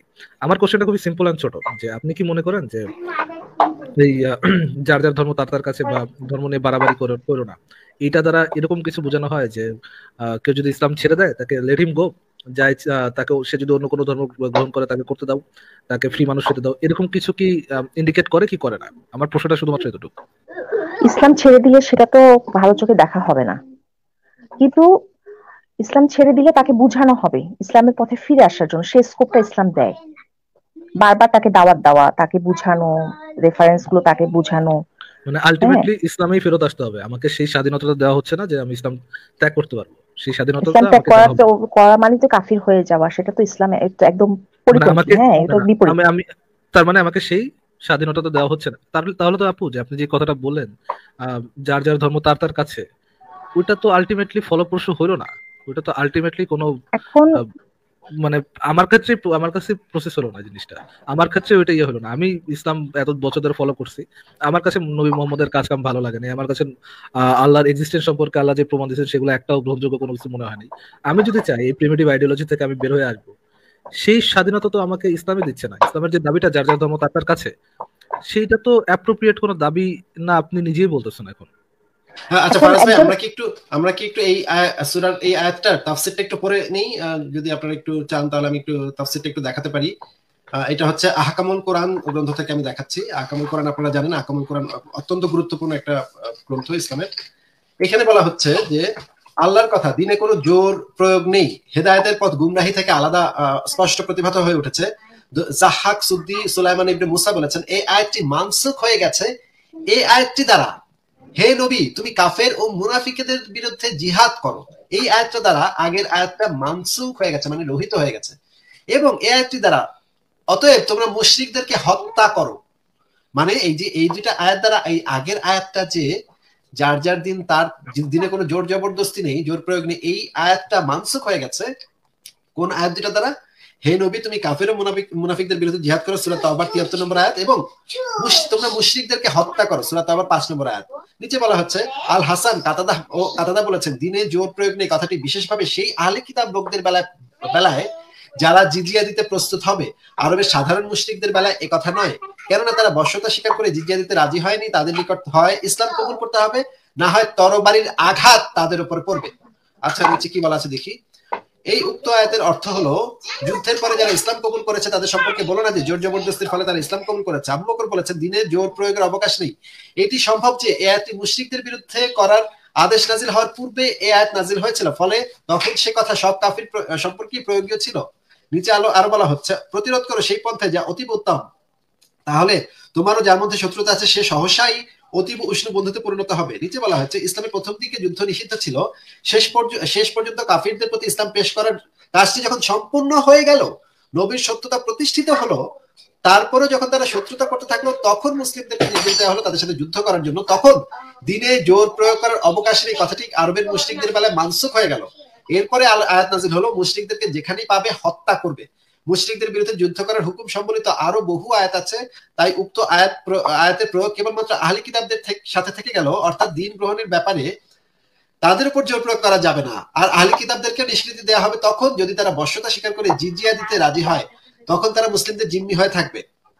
এইখান থেকে পরিষ্কার যে এই যে আপনি যে আয়াতটা বলে ধর্মে জোরাজুরি নাই, এই আয়াতটা কাদের বেলায় প্রযোজ্য কাদের বেলায় প্রযোজ্য না, এবং এই আয়াতটা যে পুরাটাই মানসুখ হয়ে গেছে সূরা তাওবার আয়াতগুলো দ্বারা, সেটা আমি প্রমাণ দিলাম। সাইদা আপু, আপনি কি এটার তাফসির কোথা থেকে পড়েছেন যে দিনে জোর জবরদস্তি, এটার মানে কি, এটার অর্থ কি? আমি আপনাকে তাফসির দেখালাম। হ্যাঁ ভাইয়া, এখন আমি তো তাফসীরটা আগে পড়িনি ভাইয়া, আমি তো দেখলাম আপনি ভালো একটা ইয়ে থেকে নিলেন, গ্রন্থ থেকে। হ্যাঁ, মুশরিক যারা আরবের স্থানীয় তাদের ক্ষেত্রে বলা হচ্ছে, হ্যাঁ, যারা বাইরে থেকে আসছে, বহিরাগত বিদেশি। কেন বলা হয়েছে একটু গেস করতে পারবেন? সেটা তো আমি তো বলতে পারবো না, সেটা কেন ওই সময় ঘটনাটা একটু গেস করলে আমার মনে হয় আপনি পারবেন বলতে। এখানে বলছে জিজিয়া করার ব্যাপারে বললো যে যারা দেওয়া আছে এখানে, যে আরব মুশরিকদের ক্ষেত্রে কেন তাদের উপর থেকে যে দিনের ব্যাপারে জোর জবরদস্তি নাই, এটা মানসুখ হয়ে গেল কেন?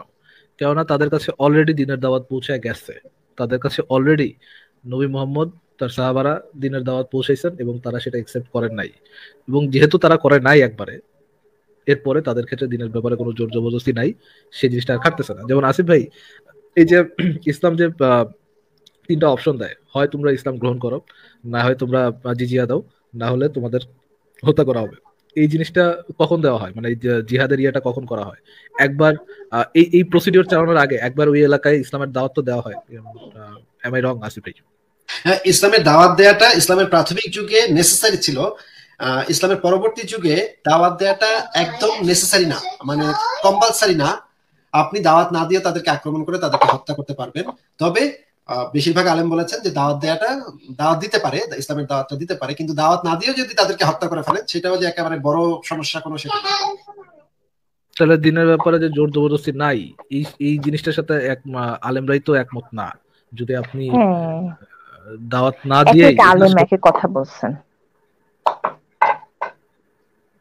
না না, এক এক আলেম এক এক কথা বলেন নাই। কোরআন হাদিসে যে জিনিসটা বলা আছে আমি আপনাকে বের করে দেখাতে পারবো যে ইসলামের এক এক জোর আলেম এক জবরদস্তি এক কথা অবশ্যই যদি আছে। বসে এটা আপনি বলেন, তাহলে তো এটা আমাদের কোনো ইয়ে না, এটা তো হচ্ছে আপনাদেরই মানে ইসলামেরই ফ্ল হয় যে আলেমরা বুঝতেই পারে নাই ইসলামে অ্যাকচুয়ালি কি বুঝাতে চাইছে। না, আপনার আলেমের মতানৈক্য থাকতে পারে একটা আলেম বিষয় আলেম নিয়ে। আলেম আলেম মানে কি, মানে যারা হচ্ছে ইসলাম সম্পর্কে জ্ঞান অর্জন করছে। এখন ইসলাম সম্পর্কে জ্ঞান অর্জন করে তারা যদি একমত না হয়, আপনি যদি বলেন যে আলেমরা একমত, আমি বলতেছি না যে আলেমরা একমত না, আমি সেটা বলতেছি না। কেউ যখন বলে সে যে আলেমরা একমত না, সেটা সেটা নাস্তিকদের ক্ষেত্রে কেন কোনো গ্রহণযোগ্য কোনো কিছু হবে? এটা তো আপনাদেরই, আমার আমার ইয়েটা একেবারে শর্ট, যে এটা তো আপনাদেরই ফ্ল, যে আপনাদের আহ, ইয়েটা, আপনাদের ধর্মগ্রন্থটা এতটা ভেগ বা এই জিনিসটা এতটা অস্পষ্ট, যেটা পড়ে আপনাদেরই আলেমরা যারা এটা সম্পর্কে জানতেছে, পড়তেছে, লেখাপড়া করতেছে, বছরের বছর লেখাপড়া করতেছে, তারাই একমত হতে পারতেছে না, তারাই অবজেক্টিভ কোনো মরালিটি এটা থেকে খুঁজে পাইতেছে না। এটা তো আমাদের দিকে আঙ্গুল তোলার কোনো ব্যাপারই আমি মনে করি না। যদি একজনও মনে করেন বা মনে করেন একটা গ্রুপ অফ পিপল মনে করেন যে হ্যাঁ, তাদেরকে ইয়া না দিয়ে, ইসলামের দাওয়াত না দিয়ে তাদেরকে এই তিনটা অপশনে, হয় তোমরা ইসলাম গ্রহণ করো, না হলে তোমাদের উপর জিজিয়া প্রদান করা হবে, না হয় তোমাদের হত্যা করা হবে, এটা যদি মনে করে একটা গ্রুপ অফ আলেম যদি মনে করে এটা ইসলামের দাওয়াত না দিয়ে এই প্রসিডিওর চালাতে পারে, তাহলে তো এইটা আলটিমেটলি দিনের শেষে ইসলামেরই দোষ হচ্ছে। কারণ ইসলামের ধর্মগ্রন্থগুলাই ভেগ একটা ধর্মগ্রন্থ, যেটা দ্বারা মানুষ ক্লিয়ার কোনো মেসেজই পাচ্ছে না। এটা তো আমাদের দিকে কোনো ফ্ল না। আসিফ ভাই কি বলেন?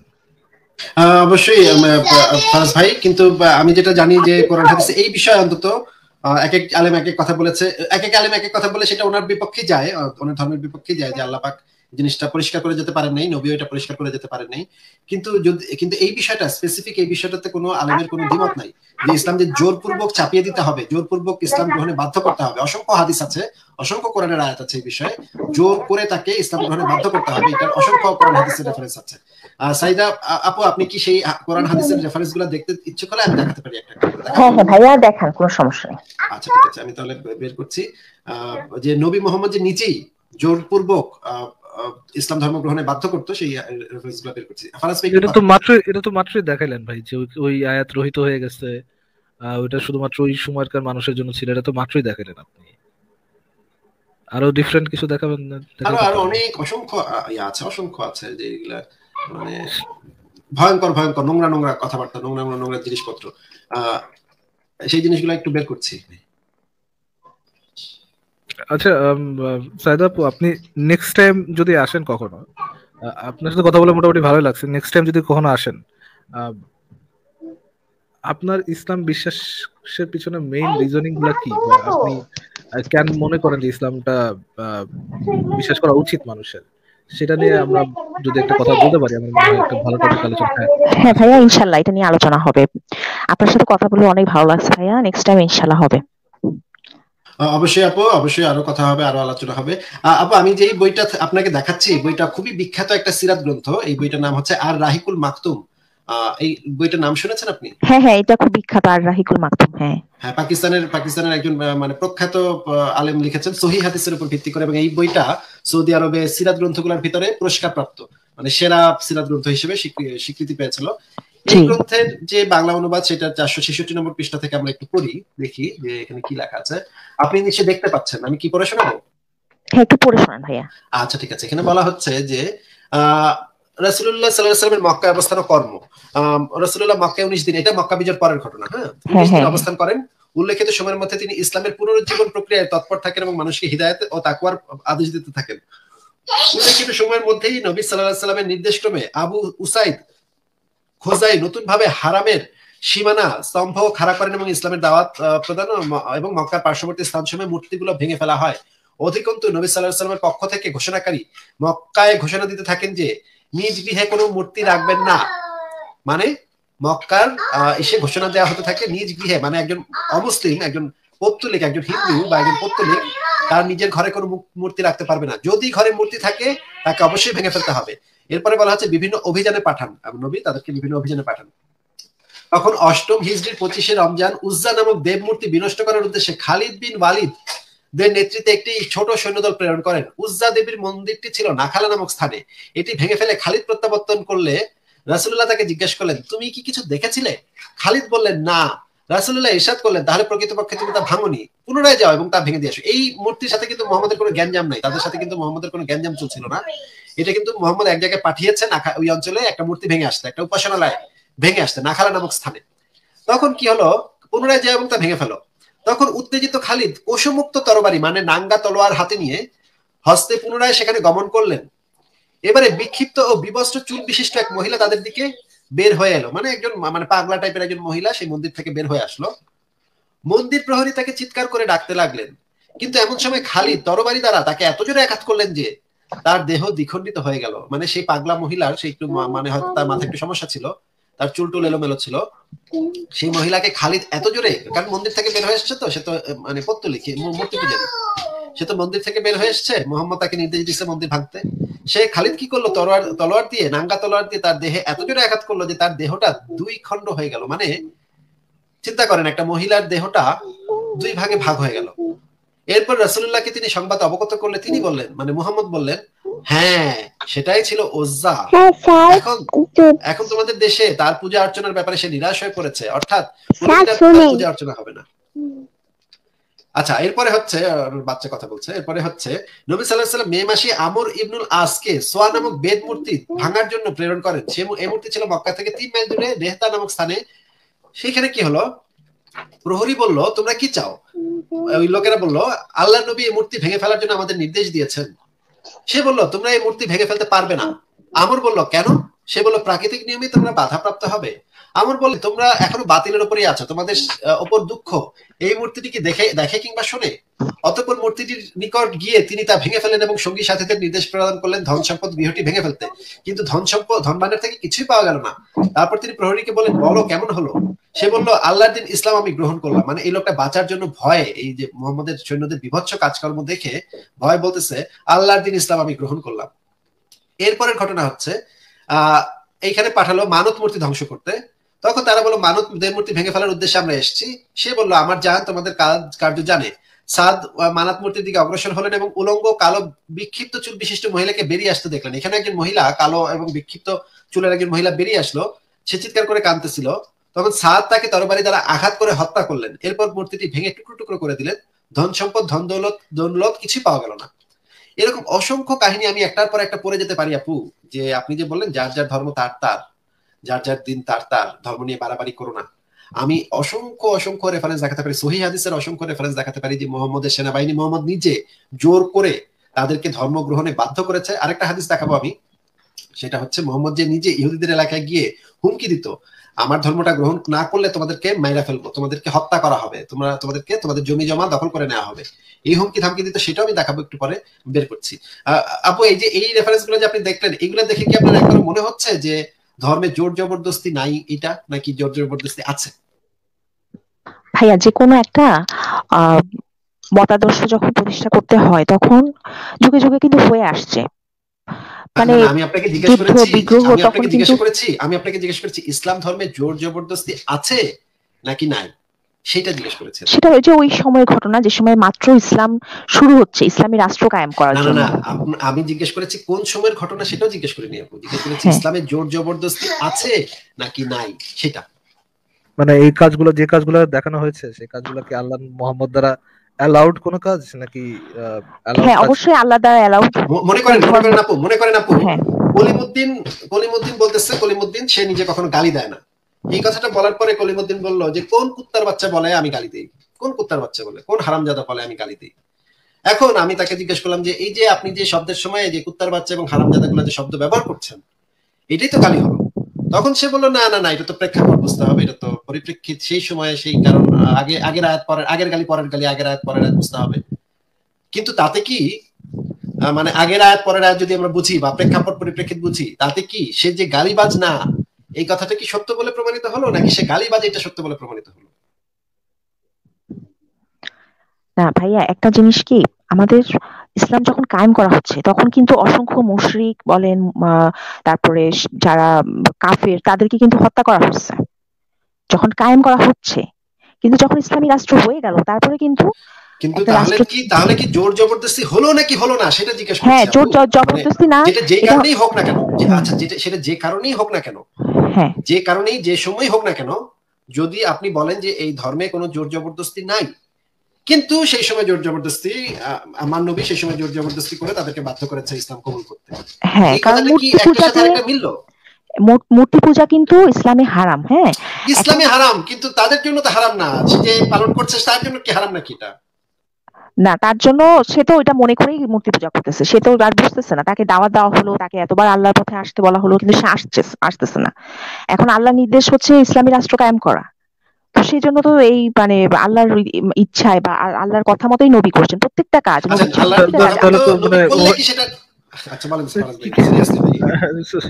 আচ্ছা, আপনি একই সাথে বলছেন যে জোর জবরদস্তি নাই, আবার একই সাথে বলছেন যে আল্লাহর নবী, আল্লাহ এবং নবী অ্যালাউ করছেন এই জোর জবরদস্তি গুলো করার জন্য। না, তাহলে কি বলেছি যে আছে না আল্লাহর নাই? কথা মতোই এটা নবী করেছেন। নবী কিন্তু কোনো তাহলে আল্লাহর নির্দেশ ছাড়া কি কিছু করেছেন? করেননি। কি করেছেন? জোর জবরদস্তি জোর করেছেন। জবরদস্তি আমাদের নবীকে যখন তায়েফে যখন উনি ধর্ম প্রচার যান, উনাকে আমাদের উনাকে নবীকে কি উনাকে রক্তাক্ত করে ফেলছেন। সাইদা উনি আপু, নামাজ পড়তে সাইদ- বসলে ওনার সাইদ- ঘাড়ের সাইদ- উপরে সাইদ- এত বড় বড় সাইদ- পাথর। সাইদ আপু, সাইদ আপু, হ্যাঁ, আমার জি এত জি, ব্যাকগ্রাউন্ড জানার তো ইয়ে নেই। আমার কথা হ্যাঁ, হচ্ছে জোর জবরদস্তি ইটসেলফ আছে কি নাই। আপনি একই সাথে বলতেছেন ইসলামের জোর জবরদস্তি নাই, আবার একই সাথে আপনি বলতেছেন যে আল্লাহর আহ, আল্লাহর পারমিশনে, মোহাম্মদের পারমিশনেই এই জোর জবরদস্তি গুলা করা হয়েছে। আপনি দুইটা কথা একই সাথে, এই দুইটা একই সাথে। একেবারে কন্ট্রাডিক্টরি কথা একই সাথে বলতেছেন। কন্ট্রাডিক্টরি হচ্ছে ভাইয়া, যখন ইসলামী রাষ্ট্রটা হয়ে গেল তখনই উনি বলে দিচ্ছেন যে আমার আমার দিন এখন পরিপূর্ণ হয়ে গেল, আল্লাহর দিন এখন পরিপূর্ণ হয়ে গেল। হ্যাঁ, আল্লাহ বলছেন যে এইভাবে আমি আমার দিনকে পরিপূর্ণ করলাম। তো এখন যখন তার ইসলাম কিন্তু তাহলে কি শান্তি ধর্ম। আলটিমেটলি কোনো না কোনো সময় যে জোর জবরদস্তি আছে? হ্যাঁ, জিহাদ, যেটা জিহাদ বলেন বা মানুষকে দিনের পথে আনা, তখন কিন্তু দিনের জন্য যে যুদ্ধ বা এই যে জোর মানে জবরদস্তি করা, এটা আপনি দিনের বলছেন জন্য যে জোর জবরদস্তি নাই, নাই, কিন্তু দিনের ক্ষেত্রে জোর জবরদস্তি আছে। আছে। হ্যাঁ, দিনটা প্রতিষ্ঠা করার ক্ষেত্রে। দিন কিন্তু প্রতিষ্ঠা করার যখন জন্য জোর আমি জবরদস্তি আছে, কিন্তু দিনে কোনো জোর জবরদস্তি নাই। কিন্তু যখন দিনটা এস্টাবলিশ হয়ে গেল, হ্যাঁ, ইসলাম পরিপূর্ণ হয়ে গেল, আমার দিনকে পরিপূর্ণ করে ফেললাম বললো আল্লাহ, তখন এরপর এরপরে আর জোর কিন্তু জবরদস্তি নাই, এইটা কোথায় বলেছেন? এরপরে আর জোর জবরদস্তি নাই, সেটা এরপর হচ্ছে মোহাম্মদ কোথায় একই বলেছে? ইসলামী রাষ্ট্রে হিন্দু আছে, বৌদ্ধ আছে, পৌত্তলিক আছে। ইসলামী হ্যাঁ, রাষ্ট্রে কখনো কোনো হিন্দু থাকতে পারে না। সেখানে কিন্তু ওদেরকে ধরেন তাদের প্রাপ্য ধরেন মর্যাদা দেওয়া ধরেন হচ্ছে। সাইদা আপু, ধরেন আমি ইসলামী রাষ্ট্রের একজন ধরেন ক্রিশ্চিয়ান, হ্যাঁ? হুম, আহ, আহ, ক্রিশ্চিয়ানদের উপর কি নেওয়া হয়? জিজিয়া নেওয়া হয়। এখন জিজিয়ার কোনো লিমিটেশন নাই যে কত পার্সেন্ট জিজিয়া আমাকে আমার উপর চাপানো হবে। ধরেন আমাকে চাপানো হইলো যে আমি আমার ইনকামের 40% জিজিয়া দিব, যেখানে মুসলিমদের দিতে হচ্ছে 2.5%। ধরেন কোন একজন ওইখানের কোন একজন খলিফা বলে দিলেন যে আমাকে এরকম এত পার্সেন্ট ইয়ে দিতে হবে, জিজিয়া দিতে হবে।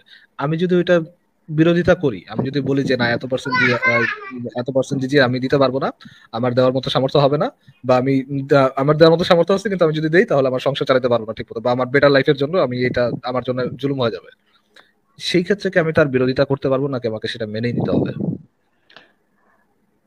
আচ্ছা, আপনার এটা বলো না, যেটা ইসলামিক রাষ্ট্রের যে নিয়ম, সেটার বাইরে তো যাওয়া যাবে না। জিজিয়া জিনিসটা কি সেটা বলতে পারবেন? জিজিয়া হচ্ছে ওই যে অমুসলিমদের জন্য। আপু এবং ফারাজ ভাই, জিজিয়া জিনিসটাতে আমরা একটু পরে গিয়ে এই হাদিসটা একটু দেখে নেই, তারপর আমরা জিজিয়া জিনিসটাতে যাচ্ছি। হ্যাঁ হ্যাঁ, না না, আসিফ ভাই, আমরা তো মোটামুটি তার সাথে একটা জিনিসে ইয়ে হইলাম যে ইসলামী রাষ্ট্র কায়েম করার জন্য জোর জবরদস্তি করা যাবে, আবার একই সাথে মানে ওটার পরে ওনার কথা হচ্ছে ওটার পরে কোনো জোর জবরদস্তি নেই, সেটা আমরা একটু যাচাই করবো। বাট অ্যাটলিস্ট আপনার সাথে এই পয়েন্টে মানে একমত হইতে পারলাম যে ইসলামিক খেলাফত প্রতিষ্ঠা করার জন্য জোর জবরদস্তি করা যাবে। আচ্ছা, এখানে যে জিনিসটা, যে হাদিসটা দেখাচ্ছে সেটা হচ্ছে সূরা আবু দাউদ শরীফের হাদিস, তাহকিকৃত সহিহ হাদিস, এটা 3003 নম্বর হাদিস। এখানে বলা হচ্ছে আবু হুরায়রা সূত্রে বর্ণিত, তিনি বলেন আমরা মসজিদে উপস্থিত ছিলাম, তখন রাসূলুল্লাহ সাল্লাল্লাহু আলাইহি সাল্লাম আমাদের কাছে বেরিয়ে এসে বললেন, ইয়াহুদীদের এলাকায় চলো। আমরা তার সাথে বের হয়ে সেখানে গিয়ে পৌঁছলাম। রাসূলুল্লাহ সাল্লাল্লাহু আলাইহি সাল্লাম তাদেরকে ডেকে বললেন, হে ইহুদি সম্প্রদায়, তোমরা ইসলাম কবুল করো, শান্তিতে থাকবে। তারা বলল, হে আবুল কাসিম, আবুল কাসিম হচ্ছে মুহাম্মদের প্রথম ছেলের নাম, সেই সূত্রে মুহাম্মদের নাম হচ্ছে আবুল কাসিম। তারা বললো, হে আবুল কাসিম, আপনি পৌঁছে দিয়েছেন। রাসূলুল্লাহ সাল্লাল্লাহু আলাইহি সাল্লাম বলল, আবার তাদেরকে বললেন, তোমরা ইসলাম কবুল করো, নিরাপত্তা পাবে। তারা বলল, হে আবুল কাসিম, আপনি পৌঁছে দিয়েছেন। রাসূলুল্লাহ সাল্লাল্লাহু আলাইহি সাল্লাম তাদেরকে বললেন, এই দাওয়াত পৌঁছে দেওয়াই আমার উদ্দেশ্য ছিল। তৃতীয়বার তিনি একই কথার পুনরাবৃত্তি করে বললেন, জেনে রাখো, এই ভূখণ্ডের মালিকানা আল্লাহ ও তার রাসূলের। আমি তোমাদের এই ভূখণ্ড থেকে বিতাড়িত করতে চাই, সুতরাং তোমরা কোনো জিনিস বিক্রয় করতে সক্ষম হলে বিক্রি করো, অন্যথায় জেনে রাখো এই ভূখণ্ডের মালিক আল্লাহ ও তার রাসূল। এটা হচ্ছে সহিহ হাদিস। এখন আপুকে আমার প্রশ্ন হচ্ছে, যদি ভারতের হিন্দু সেনাবাহিনী বাংলাদেশকে আক্রমণ করে এবং দখল করে, এবং যদি সাইদা আপুর যে ফ্যামিলির যে জায়গা সম্পত্তি সেগুলা যদি বলে এসে যে এই জায়গা সম্পত্তির মালিক, এই তোমরা হিন্দু ধর্ম কবুল করো, শান্তিতে থাকবে, হে সাইদা পারমিতা তোমরা হিন্দু ধর্ম কবুল করো, নিরাপত্তা পাবে। তৃতীয়বারে একই কথা বললো, তখন বললো সাইদা আপু অ্যাকসেপ্ট করলো না হিন্দু ধর্মকে, তখন বললো জেনে রাখো এই ভূখণ্ডের মালিকানা আল্লাহ তার রাসূলের, মানে না সরি ভগবান এবং শ্রীকৃষ্ণের, আমি তোমাদের এই ভূখণ্ড থেকে বিতাড়িত করতে চাই, সুতরাং তোমরা কোনো জিনিস বিক্রি করতে সক্ষম হলে বিক্রি করো, অন্যথায় জেনে রাখো এই ভূখণ্ডের মালিকানা ভগবান এবং শ্রীকৃষ্ণের। এই কথাটা কি একটা ভালো কথা বলে গণ্য হবে সাইদাপুর কাছে, নীতি কথা বলে গণ্য হবে, নাকি আপনাদের উপরে আক্রমণ, আপনাদের উপর জোর জবরদস্তি বলে গণ্য হবে? এই ভূখণ্ডের মালিক আল্লাহ তার রাসূল, তো এটা হচ্ছে ইসলামিক দৃষ্টিকোণ থেকে। হ্যাঁ, তো এই দৃষ্টিকোণ থেকে উনি বলছেন, আমাদের রাসূল সাল্লাল্লাহু আলাইহি ওয়াসাল্লাম বলছেন যে তোমরা ইসলাম গ্রহণ করো, তাহলে তোমরা নিরাপদে থাকবে, মানে তোমাদের জিনিসপত্রগুলো এবং তোমাদের জীবন সব নিরাপত্তা পাবে। আর যদি তোমরা ইসলাম গ্রহণ না করো তাহলে এই মালিকানা তো আল্লাহ তার রাসূলের, তুমি এগুলা বিক্রি করে তোমরা চলে যাও। মানে তাদের জায়গা সম্পত্তি মুহাম্মদ দখল করে নিচ্ছে এখানে, তাই না? না, মুহাম্মদ দখল করতেছে না, এটা হচ্ছে ইসলামী রাষ্ট্র কায়েম করার জন্য। না এখানে কথাটা কি, এখানে তো শত শত বছর ধরে ইহুদিরা বসবাস করতো, তাদের সেখানে জায়গা জমি ব্যবসা বাণিজ্য সব ছিল। মুহাম্মদ এসে একদিন হঠাৎ করে বলতেছে আমি তোমাদের এই ভূখণ্ড থেকে বিতাড়িত করতে চাই, সুতরাং তোমরা কোনো জিনিস বিক্রয় করতে সক্ষম হলে বিক্রয় করো, অন্যথায় জেনে রাখো এই ভূখণ্ডের মালিক আল্লাহ তাআলা রাসূল। এই কথাটার মানে কি? মানে আসিফ ভাইয়ের যে প্রশ্নটা সেটা হচ্ছে যে যেই ইয়েগুলা, মানে যে অপশনগুলো নবী মোহাম্মদ দিয়েছেন অমুসলিমদেরকে, একই একই অপশন যদি আপনাকে হিন্দুরা দেয় বা একজন মুসলিমকে হিন্দুরা দেয়, তাহলে কি সেটাকে আমরা জোর জবরদস্তি বলবো কি বলবো না? ধরেন একই অপশন যে এই ভূখণ্ডের মালিক হচ্ছে ভগবান এবং শ্রীকৃষ্ণ, আপনি যদি পারেন তাহলে জিজিয়া দিয়ে থাকেন, আর যদি জিজিয়া দিতে না পারেন আপনি ভূখণ্ড ছেড়ে চলে যান। একই অপশন যদি আপনাকে দেওয়া হয় তাহলে আপনি কি সেটাকে জোর জবরদস্তি বলে মনে করবেন, নাকি মনে করবেন যে না এটা তো জোর জবরদস্তি না, এটা নরমাল বিষয়? আরো ভালোভাবে বুঝাই, মনে করেন শামীম ওসমান আপনাদের বাসায় এসে বললো আওয়ামী লীগে যোগদান করো, নিরাপত্তা পাবে, আওয়ামী লীগে যোগদান করো, শান্তিতে থাকবে। তৃতীয়বার একই কথার পুনরাবৃত্তি করলো, তারপরে আপনারা কেউ আওয়ামী লীগে যোগদান করলেন না, তখন আপনাদেরকে বলা হলো যে আপনাদের বাড়ি ঘর এবং আপনাদের দোকানপাট, জায়গা সম্পত্তি, বাগান, ক্ষেত, এই ভূখণ্ড হচ্ছে শেখ হাসিনা এবং শামীম ওসমানের, কোনো কিছু বাসার কোনো আসবাবপত্র বিক্রয় করতে সক্ষম হলে বিক্রয় করো, কিন্তু জমি ভূখণ্ডের মালিক কিন্তু শেখ হাসিনা এবং শামীম ওসমান। তোমরা যেহেতু আওয়ামী লীগে যোগদান করো নাই, সেহেতু এই ভূখণ্ডের মালিক হচ্ছে শেখ হাসিনা এবং শামীম ওসমান। এখন এই কথাটাকে কি আমরা জোর জবরদস্তি বলবো, নাকি বলবো আপনাদেরকে মানে প্রেমের বাণী শুনিয়ে গেছে শামীম ওসমান? এই যে আমাদের নবী কিন্তু ওদের উপর আঘাত করেনি, জোর জবরদস্তি করেনি, বলছে তোমরা যদি সসম্মানে চলে যেতে চাও ভূখণ্ড থেকে তাহলে যেতে পারো। মানে ভূখণ্ডটা দখল করে নিল, সেটা কোনো জোর জবরদস্তি না, তাই না? ভদ্রভাবে উনি করছেন, উনি কিন্তু হুমকি দিল যে তোমরা যদি ইসলাম কবুল না আসিফ করো। ভাই, আপনি যে উদাহরণগুলো দিছিলেন সেই উদাহরণগুলো তো তাহলে কোনো হুমকি ছিল না। শামীম ওসমানের যে উদাহরণটা দিলেন ওইখানে শামীম ওসমান তার মানে কোনো হুমকি দেয় নাই, সাধারণ একটা দাওয়াত দিছে আর কি, এরকম। আচ্ছা, আরেকটা প্রশ্ন করি সাইদা আপু, আপনার মাথায় যদি একটা ছেলে বন্দুক ঠেকিয়ে যদি বলে যে আপনার ব্যাগে যা আছে বের করে দাও, এবং আপনি যদি বের করে দেন, তখন তাহলে তো বোঝা যাবে যে আপনাকে কোনো জোর জবরদস্তি তো করা হয় নাই, তাই না? আপনি তো নিজের ইচ্ছা বের করে দিচ্ছেন পকেট থেকে। না, এখন ভূখণ্ডের মালিক তো আল্লাহ, এটা তো বিশ্বাস করতেই হবে, তাই না? ইহুদিরা কেন এটা বিশ্বাস করতে যাবে? না, ইহুদিরাও বিশ্বাস করবে না। হ্যাঁ, আপনি বাসায় বসে আপনার বিশ্বাস আপনি করেন, কিন্তু ইহুদিরা তো এটা বিশ্বাস করবে না।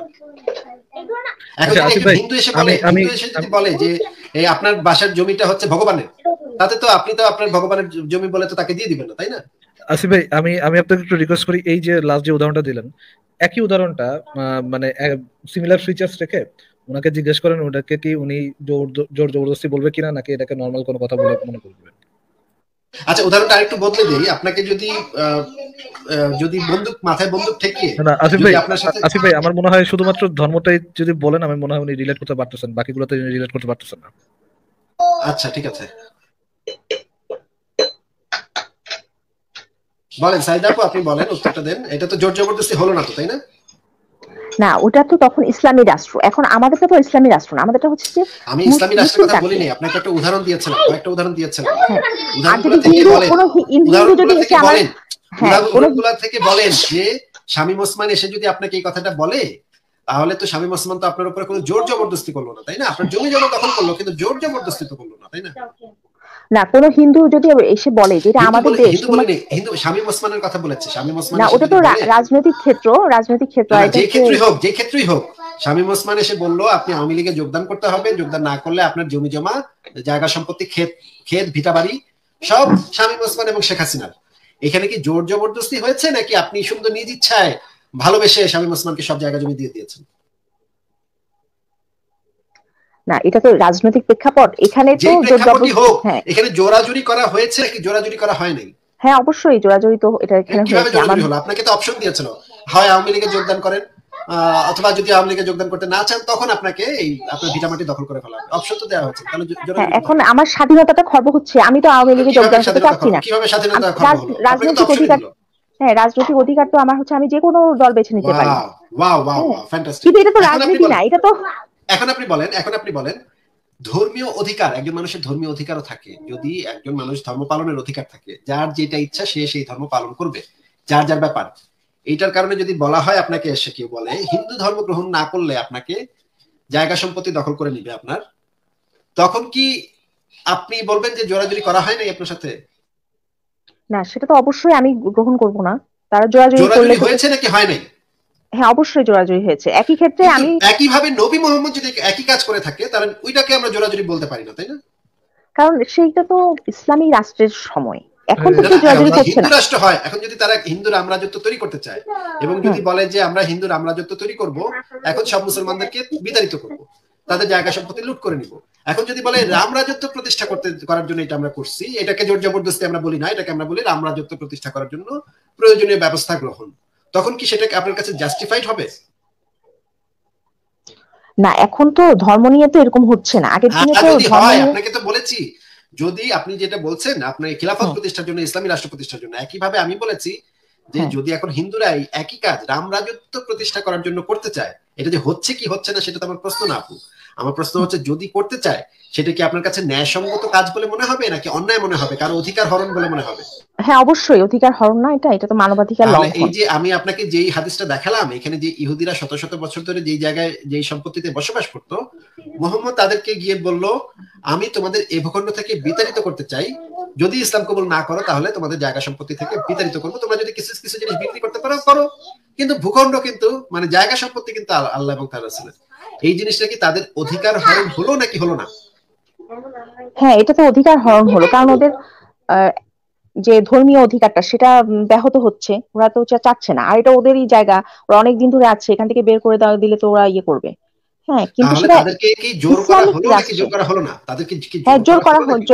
জোর করা হলো, কিন্তু ইসলামিক রাষ্ট্রে আমি এক জায়গায় পেলাম, নন মুসলিম মাইনরিটিস যারা যারা ইসলামিক রাষ্ট্রে বসবাস করে, তাদের কিন্তু মানে ইকুয়াল সিটিজেনশিপ আছে, হ্যাঁ, যেরকম আপনি কে মুসলিমরাও বলেছেন পায়। এটা? এটা কে এটা বলেছেন? এখানে পেলাম, এই যে ইয়ে থেকে, Egyptian thinker activist Sayyid Qutb. আচ্ছা আচ্ছা আচ্ছা আচ্ছা, সাইদ কুতুবের ইয়া নিয়ে আমরা পরে পরে আলোচনা করবো যে মুসলিম খিলাফতি রাষ্ট্রে, ইসলামী শরিয়া রাষ্ট্রে মুসলমানের কি অধিকার, অমুসলিমের কি অধিকার, সেটা নিয়ে একটু পরে আলোচনা করছি। আগে হুম, এই জোর জবরদস্তিটা শেষ হোক আপু, ঠিক আছে, হ্যাঁ, জোরাজুরিটা শেষ হোক আগে, হ্যাঁ। হ্যাঁ। তারপরে আমাদের সাথে অমিত ভাই চলে এসেছেন। অমিত ভাই, আপনি কি কিছু বলবেন? আসিফ ভাই, আমি আছি। আমি শুনছিলাম আলোচনাটা আসলে খুব এদিক ওদিক হয়ে যাচ্ছিল। আমি ভাবছিলাম আপনাকে একটু ব্রেক দিতে আসবো আসিফ ভাই, আমি সেই জন্য এসেছিলাম। আমি আসলে একটু ব্রেকে যেতে যাচ্ছিলাম। তাহলে অমিত ভাই, ফারাজ ভাই, আপনারা একটু কন্টিনিউ করেন, কিন্তু সাইদ আপু কিন্তু বারবার অন্য প্রসঙ্গে চলে যান, ওনাকে কিছুতে অন্য প্রসঙ্গে যেতে দিয়ে না, এটি এখানেই থেকে। আমি একদম কিন্তু অমিত ভাই, আমি কিন্তু দুজনের আলোচনা ফেরদৌস শুনতেছিলাম ভাই। না, আমি কিন্তু চারজনের আলোচনা শুনতেছিলাম।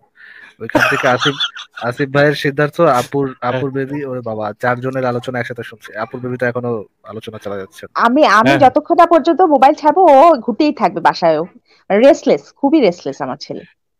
ও বাবা, আচ্ছা, তাহলে তো বেশ মুশকিল। বাচ্চারা ফারাজ এটা ভাই করবে, বলুন। এটাই খুব স্বাভাবিক। বাচ্চাদের চঞ্চল থাকতে দেওয়াই উচিত এবং করতে দেন, যেটা করতেছে, লাফালাফি দাপাদাপি করতে দেন।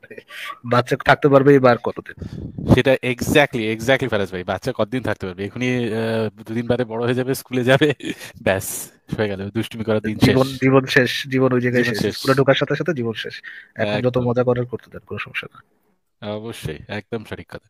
তা দিদি ভাই, পারমিতা দিদি, আপনাকে একটা কথা আমি জিজ্ঞাসা করি। জি, জি। আপনি তার মানে কি, মানে ব্যাপারটা হচ্ছে এরকম, আমি আপনার আলোচনা থেকে আমি এটা বুঝলাম যে ইসলাম প্রতিষ্ঠা করার সময়, যেহেতু ইসলাম হচ্ছে ঈশ্বরের প্রদত্ত জ্ঞান বা তার মনোনীত ধর্ম, সুতরাং সেটা প্রতিষ্ঠা করার সময় একটুখানি জোর করো, প্রতিষ্ঠা হয়ে গেলে আর জোর নেই, এরকম ব্যাপারটা নাকি? না, ইসলামী রাষ্ট্রটা কায়েম করার জন্যই কিন্তু জিহাদ বা এত জোরাজুরি।